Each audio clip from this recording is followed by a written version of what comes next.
I promise I do this professionally. How the hell did I forget the stream? That's like the biggest bit. Fuck. Send help. Send help. Oh my god. I really just did that, huh? Okay, let me see. Ara, nande? Swipe up.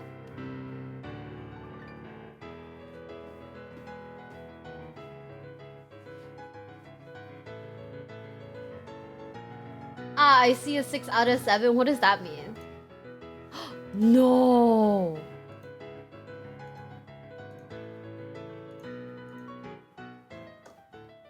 Okay. I have bad news for you guys. So it looks like overnight all of the settings has decided to, like, you know, be a little fucky. So I'm trying to fix it right now. I just had to do something that I didn't think I'd have to do ever. I had to chuck my wife into the corner. No! Ah, but I'm back! And today's the day. Today is a day. Today is the day the cover debuts, but also let me shift myself to the corner real quick. I think I'm like a little too far. How's this? Okay, I think it works. I know I have to chuck my wife. Oh wait, I'm so sorry. I'm so sorry, babe. I'm so sorry, Nova, you're so sexy.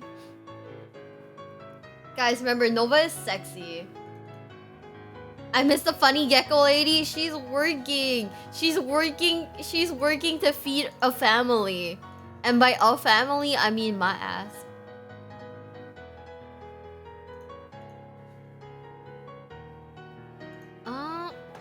Why is it not working? Ah, okay, there it is. Hi guys, hi. Nova does not hate you guys. Nova does not hate you guys.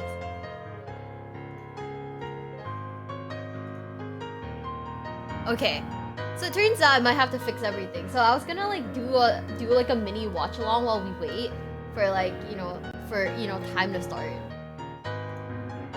As you know, one does. Except everything that I set up properly, that I thought I set up properly, it is not properly set up, and I want to cry. I think this should work. Yeah, I think this should work. Okay.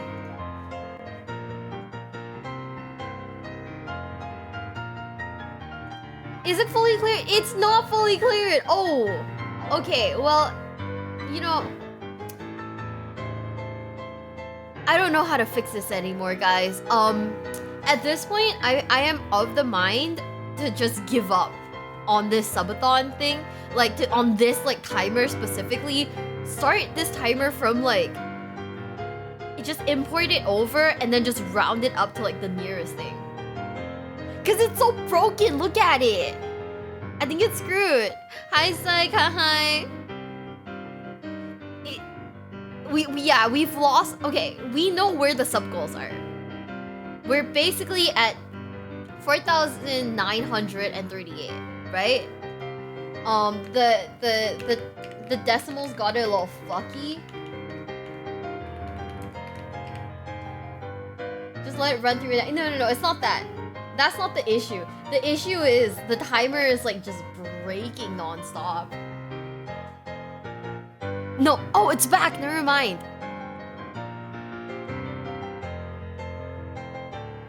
Okay, I think it's okay. It's back. It's back. No, it's just that the system itself is broken. That's the issue. Anyways, I was gonna do like a mini watch along because I saw a really interesting video pop up. He punched a judge at a Yu-Gi-Oh tournament. Who does that? Like, who does that? Who punches a judge at a Yu-Gi-Oh tournament? Unbased. We do not. Chandra, wait, is this too big? Christina, thank you so much for a follow. Was it me? It was not me. The year was 2019. This is Loom, by the way. Naruto was spotted at Area 51. gamer girls started selling their bathwater. Tell me if you guys can People see were the video encouraged to properly. toss coins at witches, and the hero of today's tale, Makoto, was about to attend a local Yu-Gi-Oh tournament. Now, the end of 2019 was a bit of a weird time for Yu-Gi-Oh, as this period was marking the final days of one of Yu-Gi-Oh's most beloved formats. Hi, Toss. Mexican tap water. Thunder Dragon, Orcust, Sky Striker, and Salad, with a ban list hitting in October that took away some of their key cards. And this tournament was happening very shortly after that list dropped, meaning it was kind of up in the air as to what the current best deck was. Okay. For Makoto, this just meant a new format, and therefore a new environment to try out his pet deck, Necros, which How's the card game lesson? We are learning history right now. I want you guys to know that this is it. This isn't a Yu-Gi-Oh video. This is a history video, okay? Because someone punched a judge at a Yu-Gi-Oh tournament. So, hey, history lesson, which, guys. thanks to another ban list update earlier that year, which freed one of its core cards, was now in a much stronger state, and he was very eager to test it out.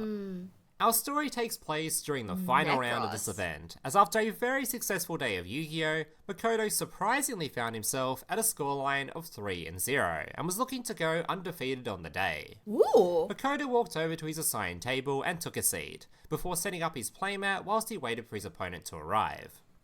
Not so long after, a man roughly in his early 30s approached the table. Wait, this is a man in his early 30s? I feel kind of attacked right now. Man in his early 30s. I'm dead. Send help. A seat across from him. Now, the reason I'm pointing out his age was Makoto was only 16, which makes I'm just so curious now. Who punched the judge? The 30-year-old or the 16-year-old? Oh my god. Who punched the judge? Guys, place your bet. Okay, someone, Hunto, can you do like a what's it, like a poll right now? They're talking about two guys. I'm lost now. So basically, this is in this Yu-Gi-Oh tournament in like 2019. Someone punched a judge at a Yu-Gi-Oh tournament. If they're focusing on one fight, right? One match right now, and it's either the 30-year-old guy who punched a judge or the 16-year-old who punched a judge. So, you know, predictions up. If you've actually watched this video, don't spoil it, but, you know, who do you think won? Who do you think punched the judge? The 30-year-old or the 16-year-old? I think the 30-year-old would be really funny. Wait, can I vote? Oh. I love how everyone says it's the 30-year-old. Let's go. Hi, Phobia. That's how this story ends, and this 30-year-old guy's behaviour just that more bizarre. After exchanging some not-so-pleasant pleasantries, Makoto and his opponent picked up some dice and rolled to see who would go first. Unfortunately, Makoto rolled low, meaning he was to go second, and so the duel began. Rip. His opponent was on Dragon Link, an archetype which, as you might have guessed, Was it Trish? Did Trish punch a judge? is based around a bunch of dragons, whose main synergy is, well, they're a bunch of dragons. Typically, Yu-Gi-Oh! Is more of an art-type based game now, and just being the same type doesn't necessarily 30-year-old playing Dragon Link. I feel personally, I'm not even 30, but you know, if a 30-year-old man who plays Dragon Link punched a judge, I feel attacked.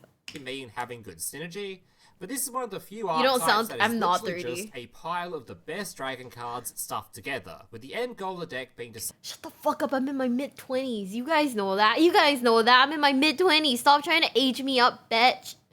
summon as many of the biggest and most powerful dragon monsters available, in hopes that your opponent just simply won't be able to crack through the field. Which is exactly what occurred in Game 1, with Makoto starting his first turn by staring down a field of practically unbeatable dragon monsters, with multiple negates and removal effects. So he decided it probably wasn't worth the effort and moved on to Game 2. I'm not gonna lie, him not deciding it's not worth the effort and just conceding. It makes sense. It makes sense. It makes so much sense. Like, on God. Game 2 was the polar opposite of Game 1, with Makoto taking a look at his opening hand. Vanity's Ruler and Unicorn. No, Vanity's Ruler is crazy. This wasn't going to be a fun time for his opponent. Vanity's Ruler is a monster that when on the field, prevents all special summoning, which is basically all Dragon Link tries to do. And Unicorn negates the effects of all special summon monsters from the extra deck, which is basically where all of his opponent's big dragons come from. So after doing a... So, thank you so much for the raid. Thank you. Right now we are watching and reacting to a video, and it is titled "He Punched a Judge at a Yu-Gi-Oh Tournament." So far, all we know about this is 30-year-old bro playing Dragon Link or the 16-year-old playing Necros. Who do you think punched the judge? We don't know yet. But anyways, welcome in, Raiders. Welcome in. If you guys don't know who I am, I'm Mio Bell from Glitch Stars. If you guys didn't know, yeah. Hi, welcome in. It is interesting because we are placing bets right now. Who punched the judge? 30-year-old or the 16-year-old? Very curious. Also, hi, Strange. few combos, he ended on both monsters. I didn't fucking punch the judge. It wasn't me, guys. It was very clear at this point that his opponent was not happy with what Makoto had summoned. Ooh. As he spent the next few minutes just huffing and puffing, and not so conspicuously, throwing curses under his breath, before finally admitting he just couldn't find an out, and therefore moving on to Game 3. Game 3 begun in a... This bro played Vanity's Ruler and one of the Necros cards that prevents like special summoning. I feel like I'd be pissed too, but you know, I definitely wouldn't say it out loud. I wouldn't be like, man, fuck you. Actually, no. I might flip the table. I don't know yet. Maybe. We'll be toxic. Flip the table. Why not? A very similar fashion to Game 1. His opponent had opened an absolute god hand and proceeded to once again set up a practically unbeatable board state of multiple negates and removals, and with a very smug look on his face, he passed the turn back over to Makoto. Makoto was sweating. He checked his hand for the 100th time. He'd already had plenty of time to weigh up his options during the previous turn, whilst he'd watched his opponent basically playing solitaire, and unfortunately, he knew he had no options. He slowly moved his head to look at his deck. He still had his draw for turn. Maybe if he just top-decked... yeah, he couldn't think of anything. He reached over and drew his card. Super Polymerization. For those who don't know what this card does, basically allows you to discard a card to perform a fusion summon by using cards. Wardo, thanks for the resub. Thank you. 3 whole sub babies. Hey yo, not like that, but yeah. On Super either player's field as oh my material. god, that's crazy. And what makes this effect even more broken is it cannot be responded to, meaning your opponent can't negate it. Oh, he's fucked. Now the downside of this card is in order for it to be used as removal, your extra deck has to have fusion monsters, and those fusion monsters have to match the materials that your opponent might be running. If your opponent isn't playing any monsters that can be used as material, it's just a completely dead card. The 2 fusion monsters Makoto ran were Mud Dragon of the Swamp and Starving Venom Fusion Dragon, with only Starving Venom being summonable here, as it required 2 dark monsters, to which his opponent had an abundance of. Unfortunately though, he knew that after removing those 2 monsters, it wouldn't really change anything, as he would still have to play through 3 or more forms of disruption, and considering Super Poly requires a discard, he will be down 2 cards already. Odds are, even if he did manage to break the field, he wouldn't be able to set much up to avoid the clapback on the following turn. Makoto reached over and picked up his extra deck, and reluctantly began sifting through it, looking for his Starving Venom. The old dude, the Dragon Link player, the Starving 30-year-old. Venom out of the deck, it revealed the card below it, and he stopped for a moment. He was currently staring at another fusion monster, a card he'd completely forgotten about. You see, Necros has an interesting ritual spell. A ritual spell that allows you to ritual summon by using your extra deck monsters as tribute, rather than your hand or field like normal. This meant in order to get the most use out of the card, Makoto had to run a random level 12 monster in the extra deck for his ritual summons. It didn't matter what monster it was, it just had to be something level 12 in order to get the most value out of his ritual spell. But Makoto's choice of monster just happened to be a fusion monster. Wait! A fusion monster that requires a very specific set of materials you typically would never see in a Yu-Gi-Oh! Match. No! Makoto looked over at his opponent's field and began counting.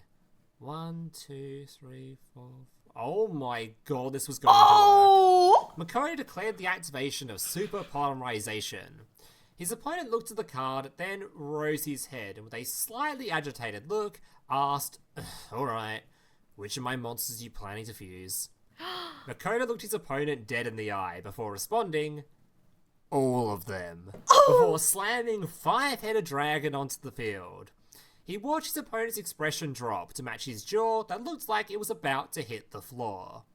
5-headed dragon is a fusion monster that requires 5 dragon-type monsters in order to summon it, which just happened to be the exact amount of monsters on his opponent's field.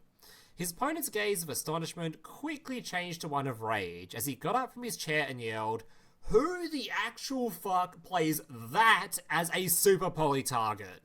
Before going on a massive screeching ramble about how lucky Makoto was that he'd messed up his combo on the previous turn and left an extra dragon on the field that normally wouldn't be there. Before calling Makoto a whole bunch of names that I can't repeat if I want to keep this video monetized. After hearing all the commotion, of course, the judge of the event quickly rushed on over to the table.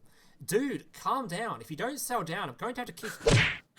Before the judge could even finish his sentence, his opponent had done a full 180 and immediately socked the judge right in the nose, while screaming, "And fuck you too." Now after hitting the judge, it must have hit him what he'd just done, as he just immediately picked up his cards and belted it out of the store, not even bothering to pick up his playmat. After the event concluded, the store owner contacted the police and the judge pressed charges. Whether or not anything came from that, Makoto doesn't know, as he never heard about or came across the guy again. But since the guy never came back, Makoto did end up getting to keep the playmat the guy left behind, which he's kept to this very day, and sent me a picture of to show in the video. And that is going to mark the end of today's tale. Thank you so much, Makoto, for sharing your story in the comment section of one of my previous videos. And as per usual, if you too have a story or tale... Guys, the mat actually looks kind of sick. By the way, to everyone who predicted the 30-year-old had a crash out, you were absolutely right. I don't know if it's real. I don't know if it's real. Maybe, like... maybe it's fake. But honestly, who knows? All I know is that shit was funny as fuck. What the hell? Hi, guys. Hi. I wish that was me. Okay. I get the tilt. I'm not gonna lie. I get the tilt. If someone were to super poly me and be... If someone were to super poly me and then be like, yeah, all of the fucking cards, I would have, like died on the spot. I would have just, like... Yeah, I would have just, like, died on the spot. That was so silly. That was so dumb.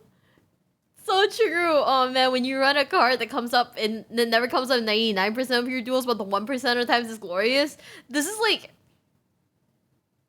I've gone autopilot. Yeah, honestly, I probably would have just, like, scooped and, like, gone home. But punching the judge is crazy. That is insane. And fuck you too is an awesome catchphrase for punching someone. Okay, I do not condone punching the judge, by the way. I do not condone it. That is not good. Thanks, Rosen. Thanks for being here. I do not condone punching a judge. I do, however, think that it's so funny, it's insane, and he direct attacked that man, for sure. It was a direct attack. Oh, let's watch this. The history of Yu-Gi-Oh! Beef. Apparently, I watched a single minute of it. But let's watch it now. Oh. The day is April 15th, 2012. Oh, shit. And this guy, Nizar Sarhan, has just been challenged to a duel. A few moments prior, he had just been crowned a 2-time YCS champion, winning YCS Dallas 2011 and now the second edition of the tournament. Is this one good? Oh, Wordo, thanks for gifting us up to Frozen. Thank you, thank you, thank you. Burger King foot lettuce. I have no idea what this is, but I'm excited. 2012. He Wait, literally do we know this person, by the way? has the trophy next to him on the table. As a kicker, he had just completed the perfect Wait, that looks like a locals. Is he just like carrying the trophy around with him? YCS, an absolute rarity in Yu-Gi-Oh! 16 wins and 0 losses. Who is stupid enough to challenge this guy? Oh, this is the YCS. What the fuck is a real life Blake, shadow the game? Lotus McCrary is, apparently. He just got his first Top Cut appearance at this very tournament in Dallas. Oh. However, prior to this tournament, the Lotus is what many top players would call a scrub, of a rando. In fact, 2 weeks ago, Blake had no idea what Nazar Sarhan, the YCS champion, even looked like. I've obviously been running Samurai since they first come out, and when the YCS Dallas Samurai, happened for the first time, I was like, man, I'm about to take this and I'm about to get my name on the map. I wanted to be known as like the best samurai player in the United States. That was my goal. I fell short. I was salty about it. I heard this guy named Nazar won. I didn't know who he was, but I mean, it didn't really matter to me. I was like, man, good for him, he won. Coming in this year at Cali, I hear a little bit talk about Nazaro. He might take Long Beach. I get to Cali, it's Friday night, we're all testing. You know, I'm not gonna lie, the calculators on the side kind of insane, because I also do that. I have like a pom-pom purring calculator when I play like Yu-Gi-Oh. And I forget. Kind of real. Whatever hotel it was at. And I'm with my friend looking for somebody to play with, and they're like, this guy looking at me like malice intent. I'm like, who is this guy looking at me like that, DJ? And he's like, oh, that's just Nazar. He looks at everybody like that. And so I'm thinking like, there's more. Wait, that's a crazy thing to say. Someone's looking at me with malice, with intent. Oh, it's Nazar. He just looks like that. That's such a crazy thing to say. I kind of want like people to like describe me like that. Oh yeah, they just look like that with malice. You look like a decent dude. It's like, let's play like some Yu-Gi-Oh type stuff, right? I go over and ask him, hey Nazar, you want to play? And then like he gives me kind of this smug. Oh my god. Okay, so like sideways hat, right? I gotta ask you guys a question. Okay, so this is like super random. I saw some guys walking around and their like pants were falling. So I wanted to go tell them that I think their pants were falling, and like Nova was like, wait, don't do that. But like, why? I was like, isn't that like weird?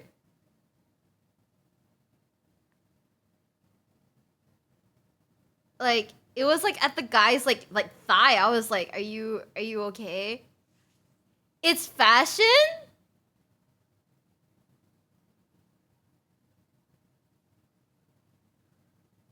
It's intentional?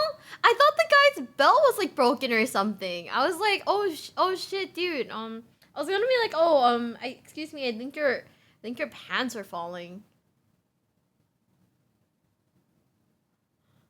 But she was like, don't do that, and I was like, oh.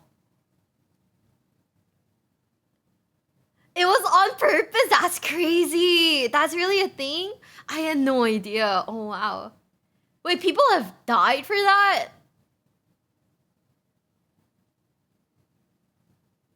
Really? That's crazy. Oh man. The reason why I brought it up was because the guy that had his pants down, right? Had his like hat also like kind of like lopsided. So I was like, that reminds me of the dude. I was shocked because I was like, I can see this guy's like underwear.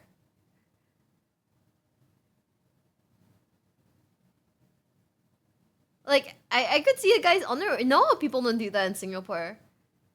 No, not at all. I've never seen that before. I don't think people really do it in Asia. I'm kind of shook. Ooh, am I an oogler confirmed? No, literally, we were walking into like a CVS, and then like the two guys right in front of us was like doing that, and we were like, and I was like, oh, do you need help? Like, did no one tell you that your pants are falling off? Should go with the sag pants look. I mean, I think K-pop idols kind of do it, like where you can see like you know that trend where it's like people wear like the Calvin Klein like underwear, and then like they wear like jeans. Then you can see like the top of like the Calvin Klein like bit popping up. I think like people do that, but like I've never seen like the full like bum all the way down their bum kind of like pants down, you know? Will that save my life? Okay, I'm gonna message her right now. I'm gonna be like, thank you for saving my life, baby girl.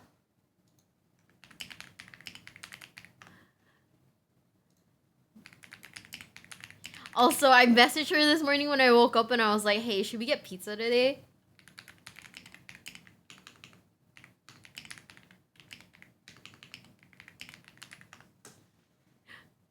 Not me DMing her just to be like, thanks for saving my life. She's just gonna be like, what are you talking about? Oh my god, America is so crazy. Wait, let's keep watching. Look, and I want pizza too. he kind of blows me off, and so I'm like, all right, I guess you don't want to play, so I leave. The next 2 days, it was kind of like this quiet storm between us. Every time he would pass by, there was like, wait, hold up. kind of like this quiet storm. Is this Kaiba? Do you know Kaiba in that one outfit? Is this fucking Kaiba? And then there's like a cow. It's not Kaiba, it's just a guy? Fuck. Between us every time he would pass I like the by, cow there was like, bluntly, he was an asshole. So I was like, okay, well, I guess I don't want any problems with this dude, so I left it alone. This is how Nazar sees Blake. It's a waste of time. Okay. No notability. If he doesn't know who I am, why do I care? And hey, maybe the duel really was a waste of his time. I mean, Brian just did the equivalent of... I love that the Six Samurai player has a samurai mat. That's cute. challenging Kyrie Irving to a game of pickups. The incident at the Sheraton was one thing you could put down and forget.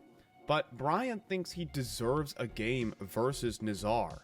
Now we get to 2 weeks later in Dallas, and this is obviously the same Nazar that won Dallas last year. My friends are like, "Hey, Blake, you gotta, like, this is your chance." So like, you're running Sam's. Obviously, you got something to protect, so you need to show the world why you're a good Sam player. And I'm like, "All right." Damn, my it's goal high at the end of the day, stakes. I was to get to day 2, but then I did that. Surprisingly, I ended Wait, up that sleeve is so cute. Did you guys see? It's like a little cat. sixth I love place it. going The in hell. day 2. And I had my goal. I was like, I want to play Nazar in the finals, and I want to beat him. Like, that was my goal. Not because I was salty about him winning, but just because I felt like he was the man. Rescue And, like, that was a guy to rabbit. beat, kind of like Billy Brake, right? So afterwards, after the event, we see Nazar getting his profile and stuff, and he's walking around with his clique, and he has his trophy in his hand. And then my friend John comes up, and he asks me, he's like, "Hey, I'm looking for trouble. I want to play somebody for money. I want to play somebody good."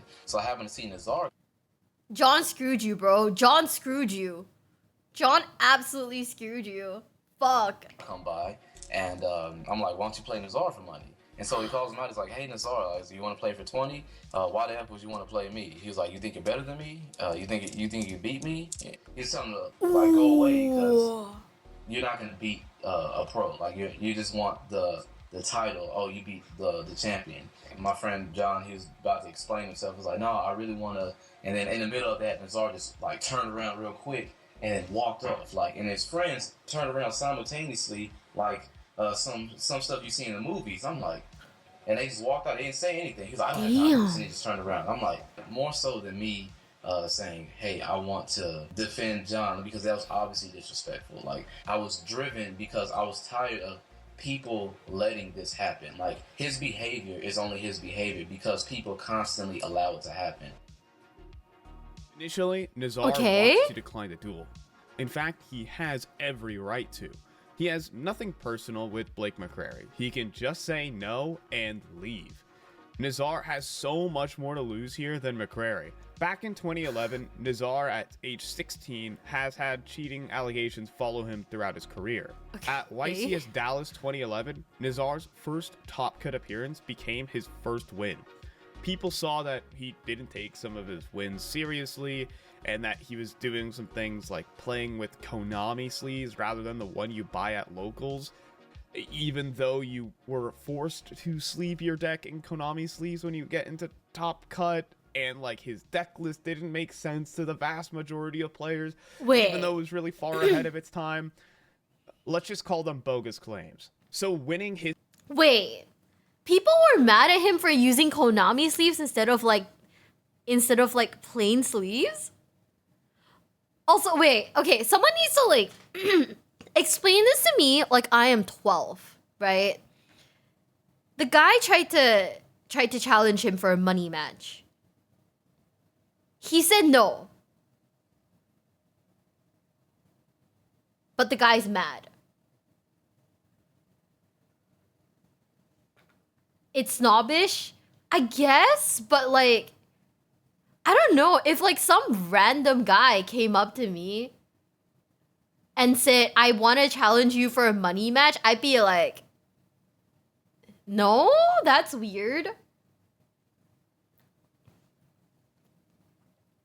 You know, Konami sleeves are low quality. Not be an ass about it. Yeah, I guess he was kind of a dick about it. Like, you didn't have to be like, oh, you think you're better than me? It's kind of a dick thing to say, but also like,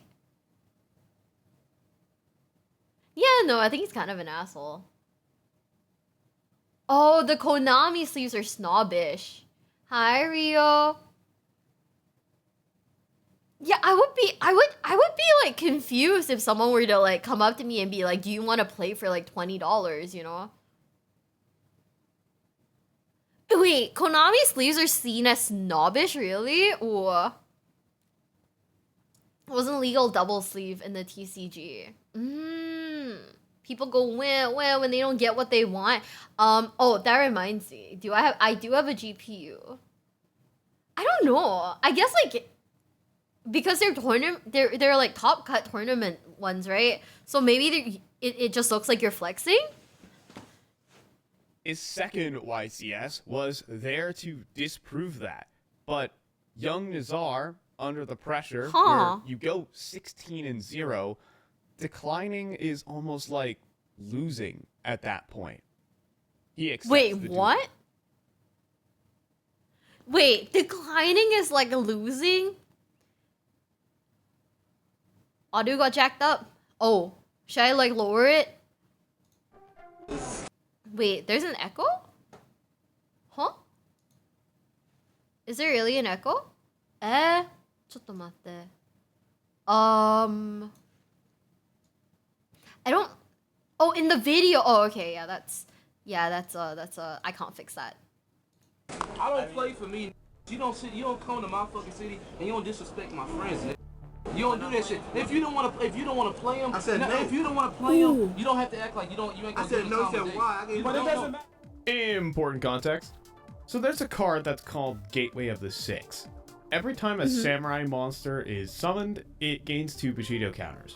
You can pay 4 Bushido counters to summon back a samurai. And when you summon back a samurai monster with its own effect, it gets back its 2 counters, you know, in this own self-perpetuating loop. This allows for a near infinite resurrecting army of samurai monsters, and it was so powerful that it got limited to 1 copy per deck. Blake McCrary has just unsleeved the best card in his deck. What? Why? Well, this is on camera, so Nazar, if you lose, He's only lost the week. huh? He's only lost one time he It won. would be his own. 16-0. Now it's 16-1. 16-1. Blake wins the dice roll. The game starts off with Blake drawing a 7th card for turn.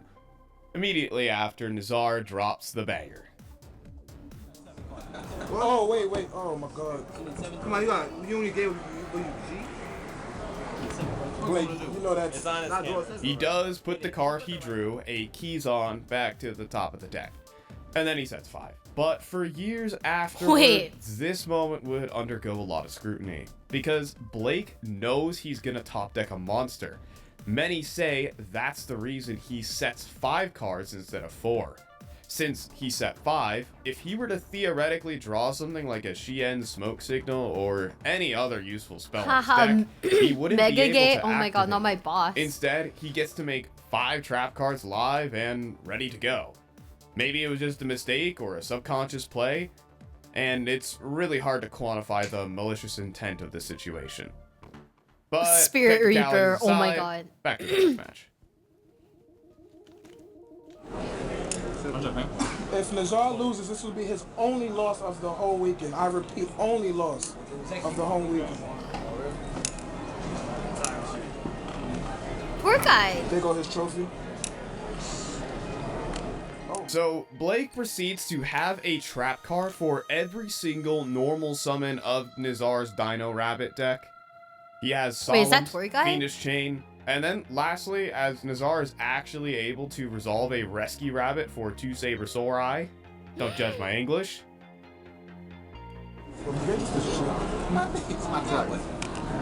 El Clasico. Blake top decks. Needing to get in 2 attacks here for lethal damage, he searches Hand of the 6 Samurai with Smoke Signal.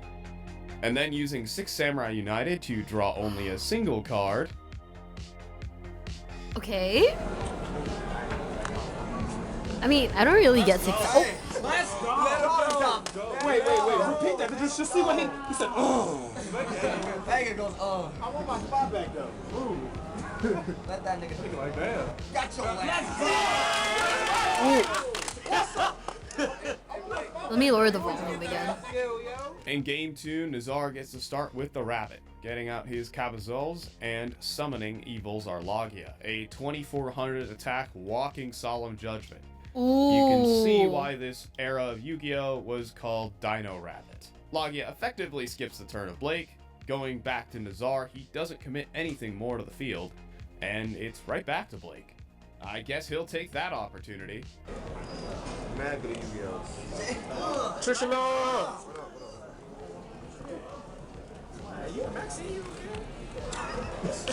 Okay. He's gonna do it anyway. Oh, Shien. I like that, Blake the Lotus. So I'm gonna change the name on his YouTube video. What did you say? The Lotus? Sure, they say the Lotus. Hi, Dragon. Hi. Now Blake assembles a board of legendary 6 Samurai Shien and Naturia Beast, effectively shutting down all spells and traps of Nizar. Nizar is finally... Wait, Maxi was legal? Maxi was legal back then? Also, Naturia Mr. Beast. I love that card. He's very cute. It was? Oh, I had no idea. Damn. Maxi's an old ass card. Okay. What if I'm like a Yu-Gi? Okay, in terms of Yu-Gi-Oh, I'm like a Gen. What gen am I? Fuck, I don't know. I'm not a boomer, that's for sure. able to resolve a normal summon and make Wind Up Zen Mains, a card that will buy him another turn into this field. Nizar lives and then resolves another tour guide to get him Levier the Sea Dragon, which summons back his being a banished Yugi rescue zoomer. rabbit, makes Utopia, which then protects his Levier and Utopia. his life points. Nizar has stabilized. On the follow-up turn, Nizar regains control of the game with Utopia Ray, which then clears Shien. Lastly, Blake swings with Naturia Beast.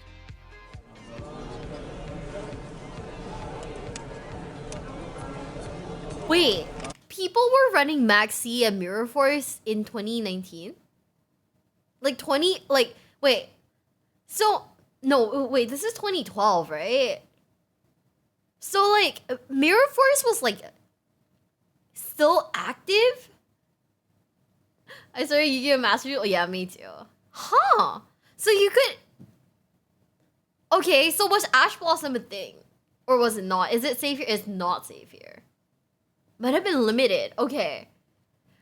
This is like such a like cross section, you know? Ash wasn't okay. So at that point in time, how did you deal with Maxi? Or you just like let it go because like it's fine, people don't special summon that much anyways? You don't? Oh. Oh. You oh. Hi, Yata. Okay, I had no idea. You played back row back then, so it wasn't always a blowout? So it wasn't that crazy, okay. Pray for opponent brick. Maxi was mainly used to counter 6 samurais? You know, that makes sense. That actually makes a ton of sense. Okay, I'm not American yet. Oh, Miro first. Miro first was beloved. Mazante's game 2. Cheeseburger. We've got game 3, and it's Shien, set 3 go from McCrary. Okay. We've got normal summon Grand Mole. In the battle phase, the Grand Mole is met with the Phoenix Chain, then Mystical Space Typhoon from Nazar, which baits out Shien's Spell Negate. MSE Negate? In main 2, Nazar nearly clears with Dark Hole, but there's a set Solemn Judgment. And with no way to get rid of the Shien, Blake is in full control with the tempo, and Nazar has to find an answer, and fast.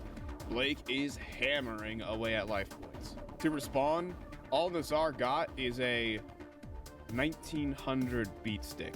No! It swings over the keys on, I guess, and he passes. Here comes another baseball bat swing with a 3000 attack Shien. Nazar even gets a chance to get in for Gores, the Emissary of Darkness. Damn! Everybody give it up for Gores Mama's ass. Everybody give it up. Okay. After a 6 Sam United, a Samurai Monster, and an Asceticism. Scoop. Run. 6 Samurais win. Run. Let's go. Oh. Okay. So I guess Blake won his friend's honor. No matter how big of an upset you just pulled off, respect the sportsmanship at the end. This match would light up the internet. It's literally an anime moment in real life. Blake wanted a duel, and he fought back the most on-fire player in the game. Joey Wheeler just took on Merrick and won. This match would invalidate the perfect YCS to many people, and Nazar would have the cheating allegations follow him for many more years, and eventually he would just fade away from the game. But Blake had finally restored his honor. He said he would put his city on his back, and he delivered. Wait, after a suspension for arguing with tournament officials. Huh? So that Nazar guy got suspended then for arguing with tournament officials. And then like stop playing Yu-Gi-Oh? Ooh. His honor. He said he would put his city on his back, and he delivered under pressure, surrounded by many of the best players in the game. However, when some people fight for their honor, other people think that someone needs to get put in their place. This is Kevin Silva. He just won ARG St. Louis in 2014. I don't know. For Kevin, it's a pretty big achievement. Okay. Let's see what he has to say. I bet Jeff Jones is so mad that I won. Oh yeah, you too. I'll be the one to say it on here. I'll play Jeff Jones for any amount of money, up to 500. But I know he won't play because he's so cocky. Oh, okay. Oh. So he has just decided to play a guy named Jeff Jones. Who's Jeff Jones seems like a very unassuming name. Let's see, how many tops does he have? Oh. Jeff Jones won SJC Edison in 2010. The last ever... Guys, what's ARG? Shonen Jump Championship. There are a few alternate ways to play Yu-Gi-Oh! And in 2024, by far the most popular alternate format is called Edison format. Oh. It's the format of the tournament that Jeff Jones won. Oh shit, it's Jeff Jones. And for this. Okay, yeah, we'll play $500. Let's go. Alright, you gonna talk shit, you can talk shit to my face. Alright? And I'll play that shit. So Oh my Tennessee, God, he called beating him this out. motherfucker's ass for $500. I'm not sure you bring that shit. He called Like, him the I fuck know we all love a out. good story where a stupid person gets shut up. This is gonna be a story where a stupid person gets shut up. Word flies around the Yu-Gi-Oh space. The next big event, ARG Nashville, is gonna be a movie. It's $500 between Jeff Jones, the GOAT, and the cocky Kevin Silva. The community hears all about it. It's some kid who's Guys, wait, what year was this? 11 years ago. So this video was made 7 months ago. So that's like 2024. So this is from 2024 minus 11, 2013? 2013? Okay. Damn, this is some drama, guys. Get ready for this shit. It's about to challenge one of the faces of Yu-Gi-Oh! Mount Rushmore. However, ARG's tournament management, of course, gets wind of it. Are they gonna shut it down? Is it over? Is authority finally gonna get in the way of some cocky kid's challenge? Girl, of course not. This is like an opportunity. This is literally PR for their event. They wouldn't shut that shit down. No! Instead, they turn it into a spectacle. Yeah. But it's the ARG Nashville charity match. They'll have a stream and commentary from the friends of both duelists. ARG will front the money to the winner's charity of choice. So guys, we have some awesome, pristine coverage That's pretty from nice. ARG Nashville 2014. It was 2014. I was off. We were all off. What? 7 months ago? Wait. Am I not mathing right? Bro, I don't fucking know anymore. I give up. Let's run it. Now, Jeff is known for bringing some fun decks to events.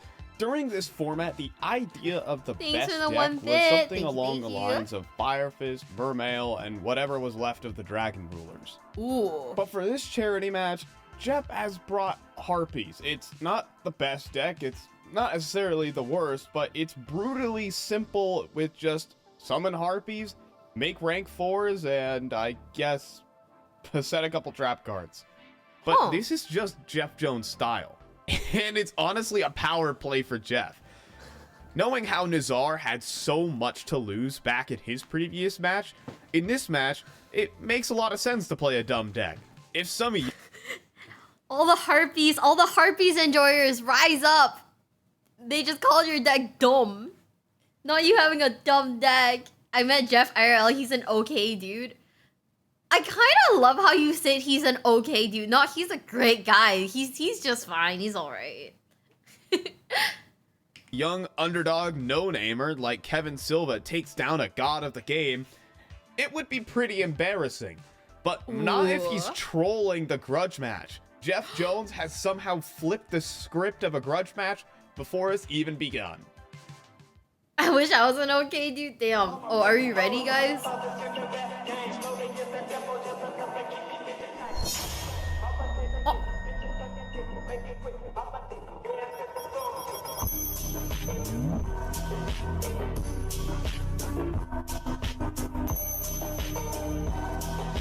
Oh. No, is that what I think it is? Hold up, hold up, hold up. Is this card what I think it is?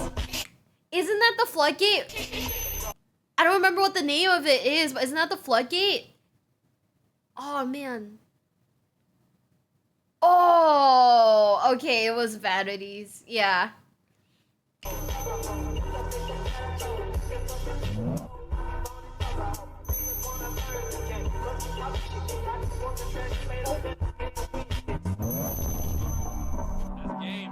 Jeff wins 3-1. Oh. So, what happened after? I'm gonna be honest, not much. The grudge match went about as expected. Jeff Jones would continue to be a god of the game, and even more reinforced by winning a best of 5 with a bad deck. The funnier part is that Kevin Silva would fall off the face of the Yu-Gi-Oh planet. He'd stop playing the highest level events and then just fade away. So, however, all the hype and excitement after Kevin Silva and Jeff Jones didn't really translate into any more of these grudge matches. Can I get a Back 07? from 2004 to 2014, Yu-Gi-Oh was kind of in its first decade. I sat down with Bowden Temnick, a guy who has been playing the game since he was 11 years old back in 2005. And he says that everyone was just a young, rowdy teenager. The fact of the matter is that the player base had moved into its 20s, and also newer players were just around more grown-up people. People just realized this kind of thing wasn't worth their time. Petty little arguments over who's better and who's not. You can prove that to yourself by winning tournaments and events. And many other pro players I've talked to agree with this sentiment. You know, that It's makes also sense. generally riskier, as I alluded to play a Okay, gamers, I have an idea. I'm gonna call someone out on Twitter right now. Hey, who did that? Who did that? Of course it was my boss. I'm gonna call you out on Twitter, bro. I'm gonna be like, $200. We play Yu-Gi-Oh. Yeah, I'm gonna fucking do it. HR? Yeah, my boss. That's my boss, guys. I'm gonna call him out. I'm gonna be like, $200. We play Yu-Gi-Oh. Winner gets, I don't know, 20 gifted. No, wait, how much is Xbox Game Pass? Specifically, how much is Xbox Game Pass? Right? And then, like, we will money match for that amount so I can buy my wife Xbox Game Pass. Haven't you lost them with several... We don't talk about that. Okay? We don't talk about the number of times I've lost to him. $20 a month. $20! $20 money match. Oh my god, let's go! Wait, is he here? Are you here? Bestie, if you're here, say something. Warjaw, thanks for the resub. Thank you. Welcome to the basement. Welcome. single match. Winner takes all the reputation style of game.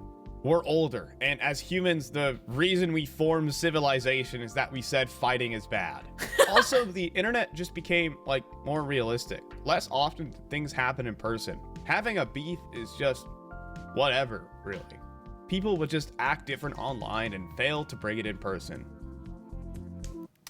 With that being said, the date is April 21st, 2024. There's more drama? At a brewery in Raleigh, North Carolina, the main event after the main event is about to begin. There's a gathering around a little table. 2024, that means we should know some of the people, huh? There's 40 of, like, Yu-Gi-Oh's best players surrounding a small bar stool. Okay. 2 players have set up mats and are staring. Isn't that Fox? I think her name is Foxy. Foxy the Loon on Twitter. Each other down. There are even people in the rafters getting a bird's eye view. Wait, But okay, what's I'm the gonna hype sit up about? so I can see if I can On the left identify of the this people. tiny little here. table is Hani Jaware. Hani can only be described as someone who is hyper competitive. He doesn't take BS from anybody, and he will play anyone at any time. In addition, he's a 3-time YCS champion, winning the most difficult YCS at Pasadena 2022 with tier limits. He's one of the most established players in Yu-Gi-Oh, and let's just say he's got an ego to defend. Opposing him is an up-and-coming Yu-Gi-Oh player named Sean Pittman. Never mind, I don't know any of these people. Fuck. In the past year, Pittman had been grinding online Yu-Gi-Oh, and he has translated that online notoriety into winning multiple different regionals. But the one thing with Sean is that even though he has all of this No, of course I don't know these people. The thing about it is that I'm like a small... I am a Yu-Gi-Oh zoomer, right? I just started playing Yu-Gi-Oh 2 years ago. And at that point in time, I wasn't like Twitter pilled. So I didn't have Twitter brain rot. So I didn't really interact with many like Twitter people. Yeah, I'm basically like a Monster Duel baby. So I didn't interact with like people on Twitter. So right now, the only people that I know in competitive Yu-Gi-Oh are Jess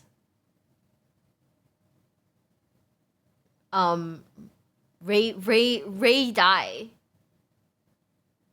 You know, Mike Thomas. I'm using his government name. You still okay? I still don't interact with people. Yeah, I know. Oh yeah, Jesse Cotton and Joshua. I still can't say his last name very well. Schmidt. Yeah. So that's like 6 people. None of whom have been mentioned in this video. Therefore, I don't know anyone in this video. My bad, guys. I'm just a zoomer. Insane regional success, he hasn't been able to convert it into a single YCS top. And so the beef begins with Sean Pittman playing an online team battle against Hani Jawari and a group of his students. And Sean's team manages to reverse sweep the team battle with a Rescue Ace deck. At the time was considered a bad deck. The next day, Sean Pittman is in a group chat looking for some practice duels with some stakes involved, where he gets told that one of Hani's students is looking for a duel. Seeing how he played against Hani, a little bit of banter comes through. One of Hani... Not the leaked DMs. Oh shit, the leaked DMs is crazy. Yeah, if they're local kids, I don't know. I mean, I don't know anything about like American like locals and stuff. The leaked DMs is crazy, by the way. I'm just saying, on God, in 2012, like they should have leaked some of those like Skype chat logs. Oh, free bread. This gets leaked to Hani. Let's get to yapping, ladies and gentlemen. Oh! Zero top 0 wins. Good luck in playoffs. Sean Pittman pull up to TCG fandom. Smoking on a Pittman pack. This is like pro wrestling. Whoa! Oh! It's where you at. It's time to duel. It is Facebook too. Oh my god. The leaked Facebook DMs is crazy. So it's gonna go down. Pittman versus Hani and Raleigh. This is 2024. No leaked Discord DMs? That's crazy. One last hurrah for a Yu-Gi-Oh! Grudge match. After a slew of hand traps, game 1 just goes to Hani. It's hard to mess up a game when you've got pocket aces. In game 2, Hani's hand is simply weak. And despite his 2 hand traps, Pittman plays his cards correctly to win and bring out game 3. In game 3, Hani again starts off weak. His hand can't play through a single effect veiler reasonably, ending on IP and Flambers, with Sean Pittman's hand being absolutely disgusting. So Pittman goes into the battle phase and summons out Jerusalem. Wait, who posted that? That's crazy. How do you lose with this hat? Oh my fucking god. I tilt. Disgusting. So Pittman goes into the battle phase and summons out Jerusalem. This will prevent IP from being able to link summon, which then stops Flambers from triggering, cutting off Hani from any and all plays next turn. However, even then, he leads off suboptimally. He banishes Hani's Diabell Star from the graveyard, which is a play that easily could have punished by a set wanted, adding the Witch back from the graveyard, which would prevent the Truest Worm from summoning. And people around the table already get to talking. Afterwards, Pittman goes into a Dark Charmer and then uses Tactics to take, stealing one of Hani's Flamberges. But critically, he does not use the effect of Hani's IP Masquerada out of his graveyard, which would have effectively locked up the match instantly, allowing him to make infinite plays out of his extra deck. He makes Hida instead, which takes the Snake Eye Ash, which walks right into Hani's Called by the Grave. Another misstep from Pittman, but this game isn't over. Pittman has one last push with his Snake Eyes Oak in his hand, which eats a Nibiru from Hani Jawari. Sean Pittman just extends the handshake out of embarrassment. Too many mistakes in too little time. The pressure of being around all the top players in the game just got to Pittman. That's all you can really say. But the craziest part is that the game was far from over. Hani had no playable cards remaining in his hand, and his next top deck was a Solemn Judgment. Both players would be fighting with sticks and stones, and Hani was not Not out the of Rock. the woods yet. In retrospect, the match itself felt extremely old school. We have a player who's grinding through Yu-Gi-Oh!, trying to make a name for himself, but just hasn't gotten there yet, challenging the best in the game. It's a Nazar. Oh my god, Jesse Cotton, yeah. You know, I didn't forget. He just has a mask on. You know. Also, whatever that guy's wearing, it looks really comfy. It looks really warm. Maybe I should get one. Cause like, you know how like sometimes when I stream I get cold, and like a jacket just feels like it's kind of in the way. That looks warm and cozy. I like that. Or and a Blake McCrary or a Silva and Jeff Jones, players who want to punch up and make a name for themselves in the community. But at the end of the day, fame doesn't really matter. I sat down with a bunch of top players and asked them the question, what does it mean to play for pride? And What does is it mean to play for pride? Overwhelmingly, I got the reply back, it simply isn't. One player said that anyone can lose in Yu-Gi-Oh! And just because you beat someone once or twice doesn't prove anything. I actually At the think end that of the day, is we very kinda gotta true. ask, what do competitive players even play Yu-Gi-Oh! For? We don't get scholarships, the $10,000 prize cards, or the comically large checks by playing this game. We all play it because we think it's the best card game, and we think it's the best way we can prove to ourselves that we are truly good at something. See, Beefs more so drag I down play the Yu-Gi-Oh! community rather I play Yu-Gi-Oh! Because I'm a fucking nerd. That's it. than uplifted at the end of the day. It gives people a negative view of others. For Nazar, he thought he had beat the cheating allegations with his second YCS win, but immediately after, he had the forums going for his throat again. Kevin Silva basically vanished from Yu-Gi-Oh! After losing to Jeff Jones in the year that followed. Sean Pittman likely won't be the same. He's established enough, but it really hurts the character of the game. So enjoy the hype, and stay out of it. Huh. Remember guys, we're playing a children's card game. Thanks for watching. It is just a children's card game though. Like, if you really think about it, the number of people who crash out over Yu-Gi-Oh! It is ultimately just a children's card game. So it's kind of crazy. I don't know, we watched a video, if you guys weren't there for it, right before we watched this video, we watched one on, a guy who got so tilted he punched a judge. And it's really not that serious, because you're not really playing for, like, that much. You're not really playing for money. You're playing for a fucking, you know, air fryer. You know? You're playing for an air fryer. I can't imagine punching a dude over, you know, something that's maybe, like, $150. And getting, like, a felony for it. Like, that's kind of insane to me. You know what I mean? By the way, I'm just saying, I'm gonna take part in a YCS just so I can bring home a sweet air fryer for my wife. I'm gonna take part in YCS just to bring home a sweet air fryer for my wife. Trust. Please don't burn it. No, I'm not gonna burn it. Are you kidding me? I don't know if they're even offering air fryers, by the way, but you know what I mean. Thanks for the follow, Devil Ninja Hanzo. Thank you. Air fryer is gonna go boom. It's not gonna go boom. Like, I do agree that modern Yu-Gi-Oh! Is not a children's card game.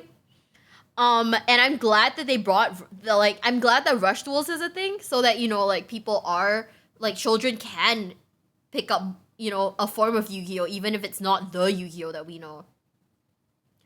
I'm glad that they did that they brought in Rush Duels. If an adult beats someone else up over Rush Duels, then that's crazy. You know? Then that's crazy. Then, you know, what the fuck? Wait. Because I'm a little silly and I forgot.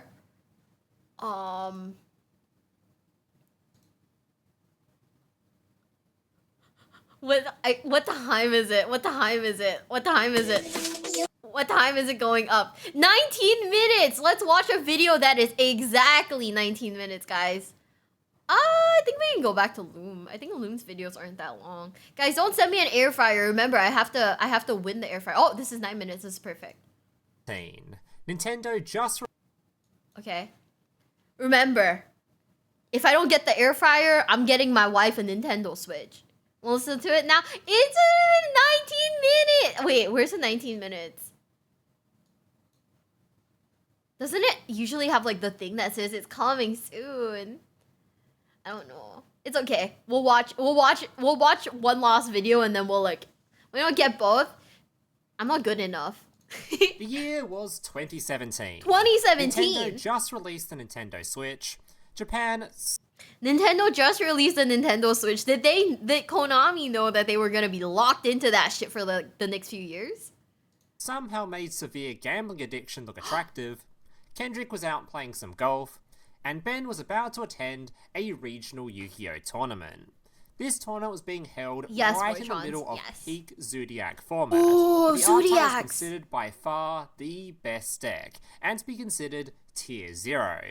For those of you unfamiliar with this term, it basically meant in terms of power level, Zodiac was here, and everything else was down here. Despite Chat, can you confirm, was Zodiac the best thing that year? And everything else was like dog water? Can you confirm? this, Ben wasn't much of a Zodiac enjoyer himself, so he decided to prepare something else for this event. Crystron. This is an art type of all machine-type monsters that have a... Someone at Ben, because they just dropped more Crystron cards in 2025. Someone at Ben.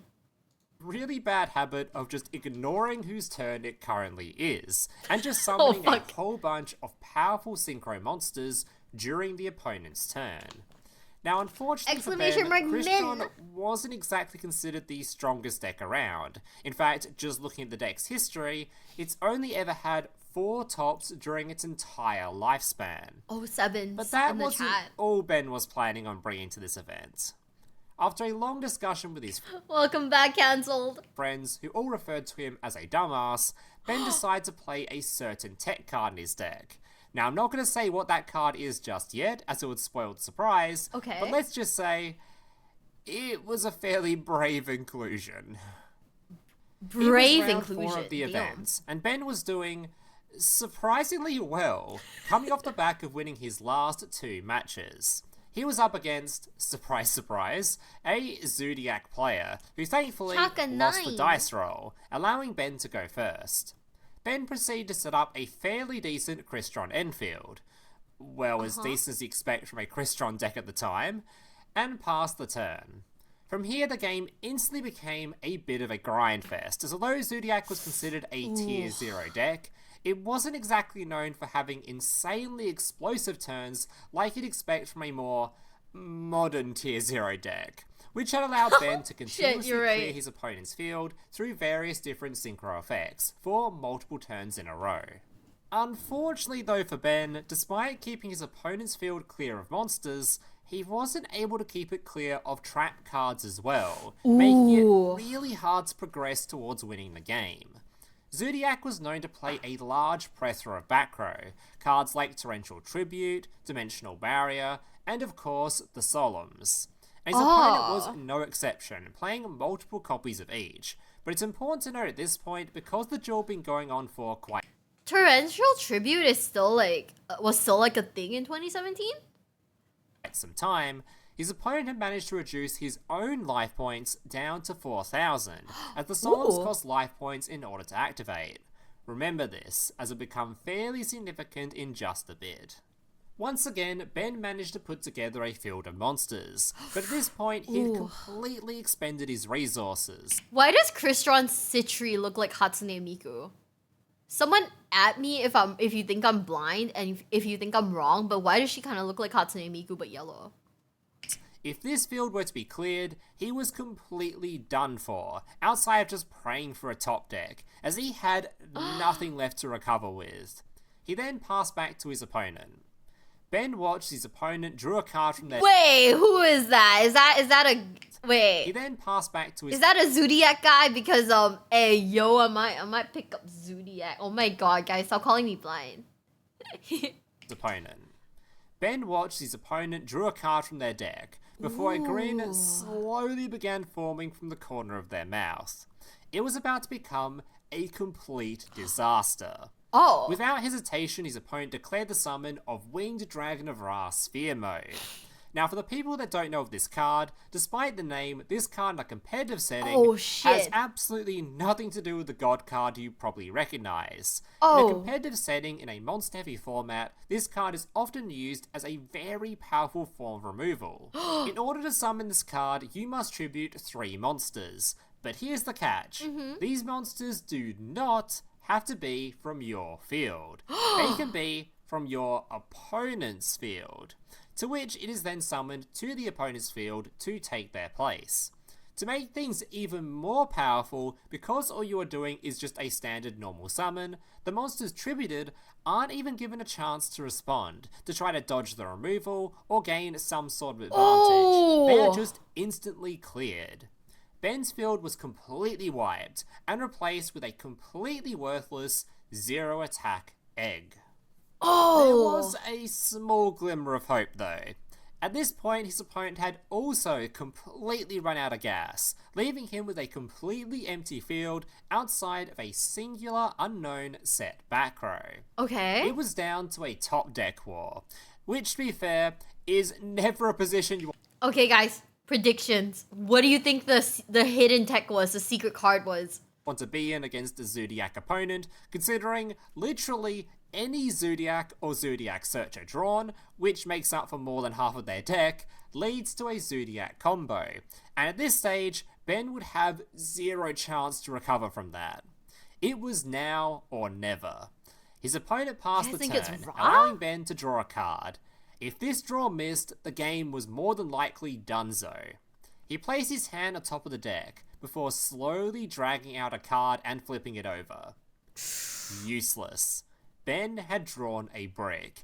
A completely dead draw.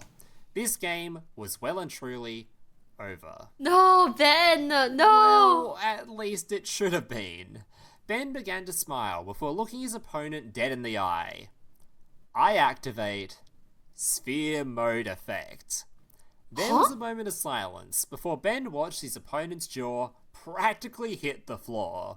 You see, Sphere Mode has an additional effect. How the card was used competitively wasn't actually how the card was intended to be played when it was designed. It was meant to be played inside of a Winged Dragon of Ra themed deck, hence the name.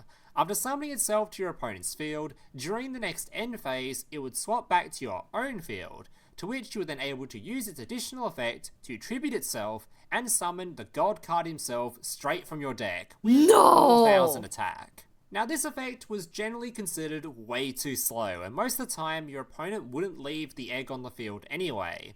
This, paired with the fact that Ra was actually a pretty dookie card himself, meant that this effect was largely ignored or just straight up forgotten about. But you see, there is one small thing about this card that a lot of people don't often realise. Wait, this shit is crazy. I'm not gonna lie, if I'm the person who used Sphere Mode, I might just like lose my mind. I would lose my mind in that moment. That's kind of insane. Like, that is totally anime protagonist, but what the fuck? Sphere Mode doesn't actually specify who is allowed to use this effect.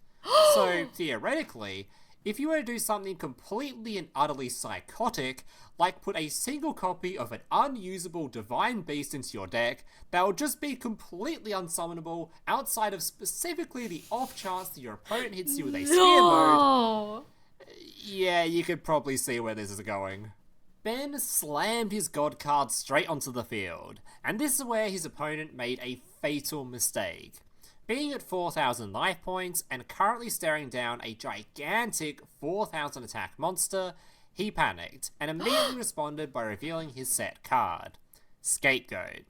This card simply places 4 monster tokens onto the field, which he'd obviously hoped to be enough Scapegoat, my beloved, to shield his life points from the Divine Beast currently in front of him. If only he'd waited until the battle phase.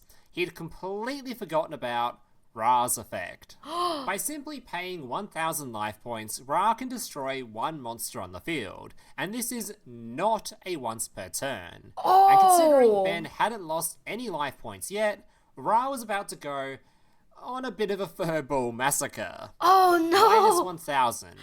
Guys, our boys scapegoat. Fuck! Oh, they're dead, chat. 1 furball popped. Minus 2,000. 2 furballs popped. 3,000. 3 furballs now completely deleted from existence. Oh. Minus 4,000. His opponent's field was left completely empty.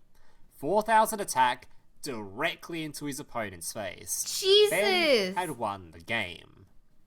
Well, not just the game. Apparently the series as well, as his opponent probably completely tilted at this point considering what he just managed to lose to, immediately scooped up all of his cards and without going to a game 2, just straight up left the building.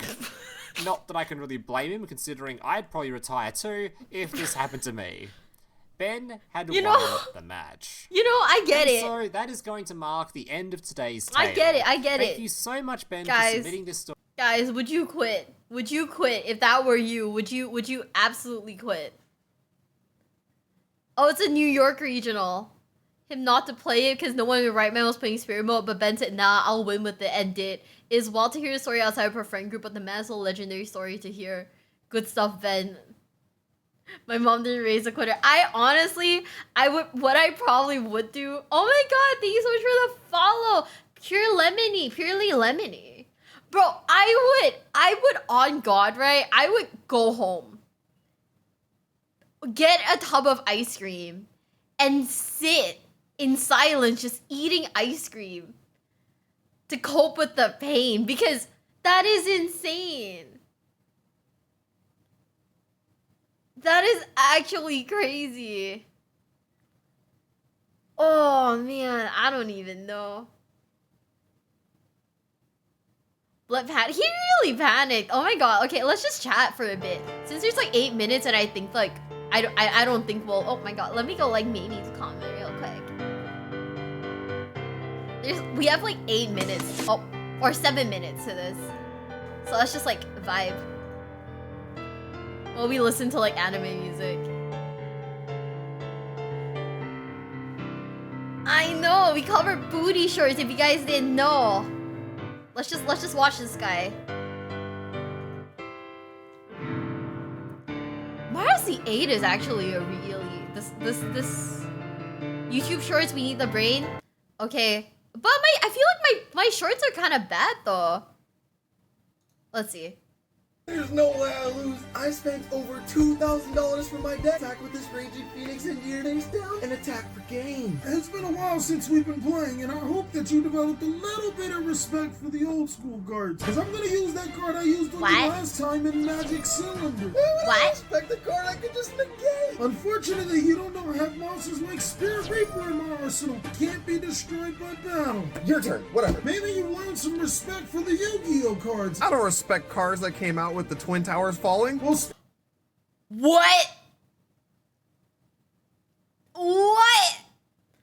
That is heinous. That is, oh shit. Okay, oh my god, what? Speaking of towers, I'm gonna summon Cyber Dragon and then Jago, are you ready? A new school Yu-Gi-Oh card, Clockwork Knight, which turns all your monsters to machines. It's okay, I'll just use my Varujas to negate it, and what else are you gonna do? You have a Cyber Dragon. You may have stopped my modern Clockwork Knight. Royal's ready to, let's go. My DNA surgery. Now, since all monsters are a machine, I'll send them to the graveyard for Chimera Tech Fortress Dragon. And since I have limit removal, card that's as old as me, I can attack for game. I'm gonna assault you! I'm gonna assault you is so me, but also at the same time, did he say this card is as old as me? What the fuck? I'm dead. I'm dead, gamers. We're dead, guys. Can someone remind me when we're 1 minute away from the in 4 minutes that we're 1 minute away so we can prep? Have you ever opened a magic pack? No, I haven't. I want you to open this and tell me which card you think is the most expensive. Okay. Sounds good.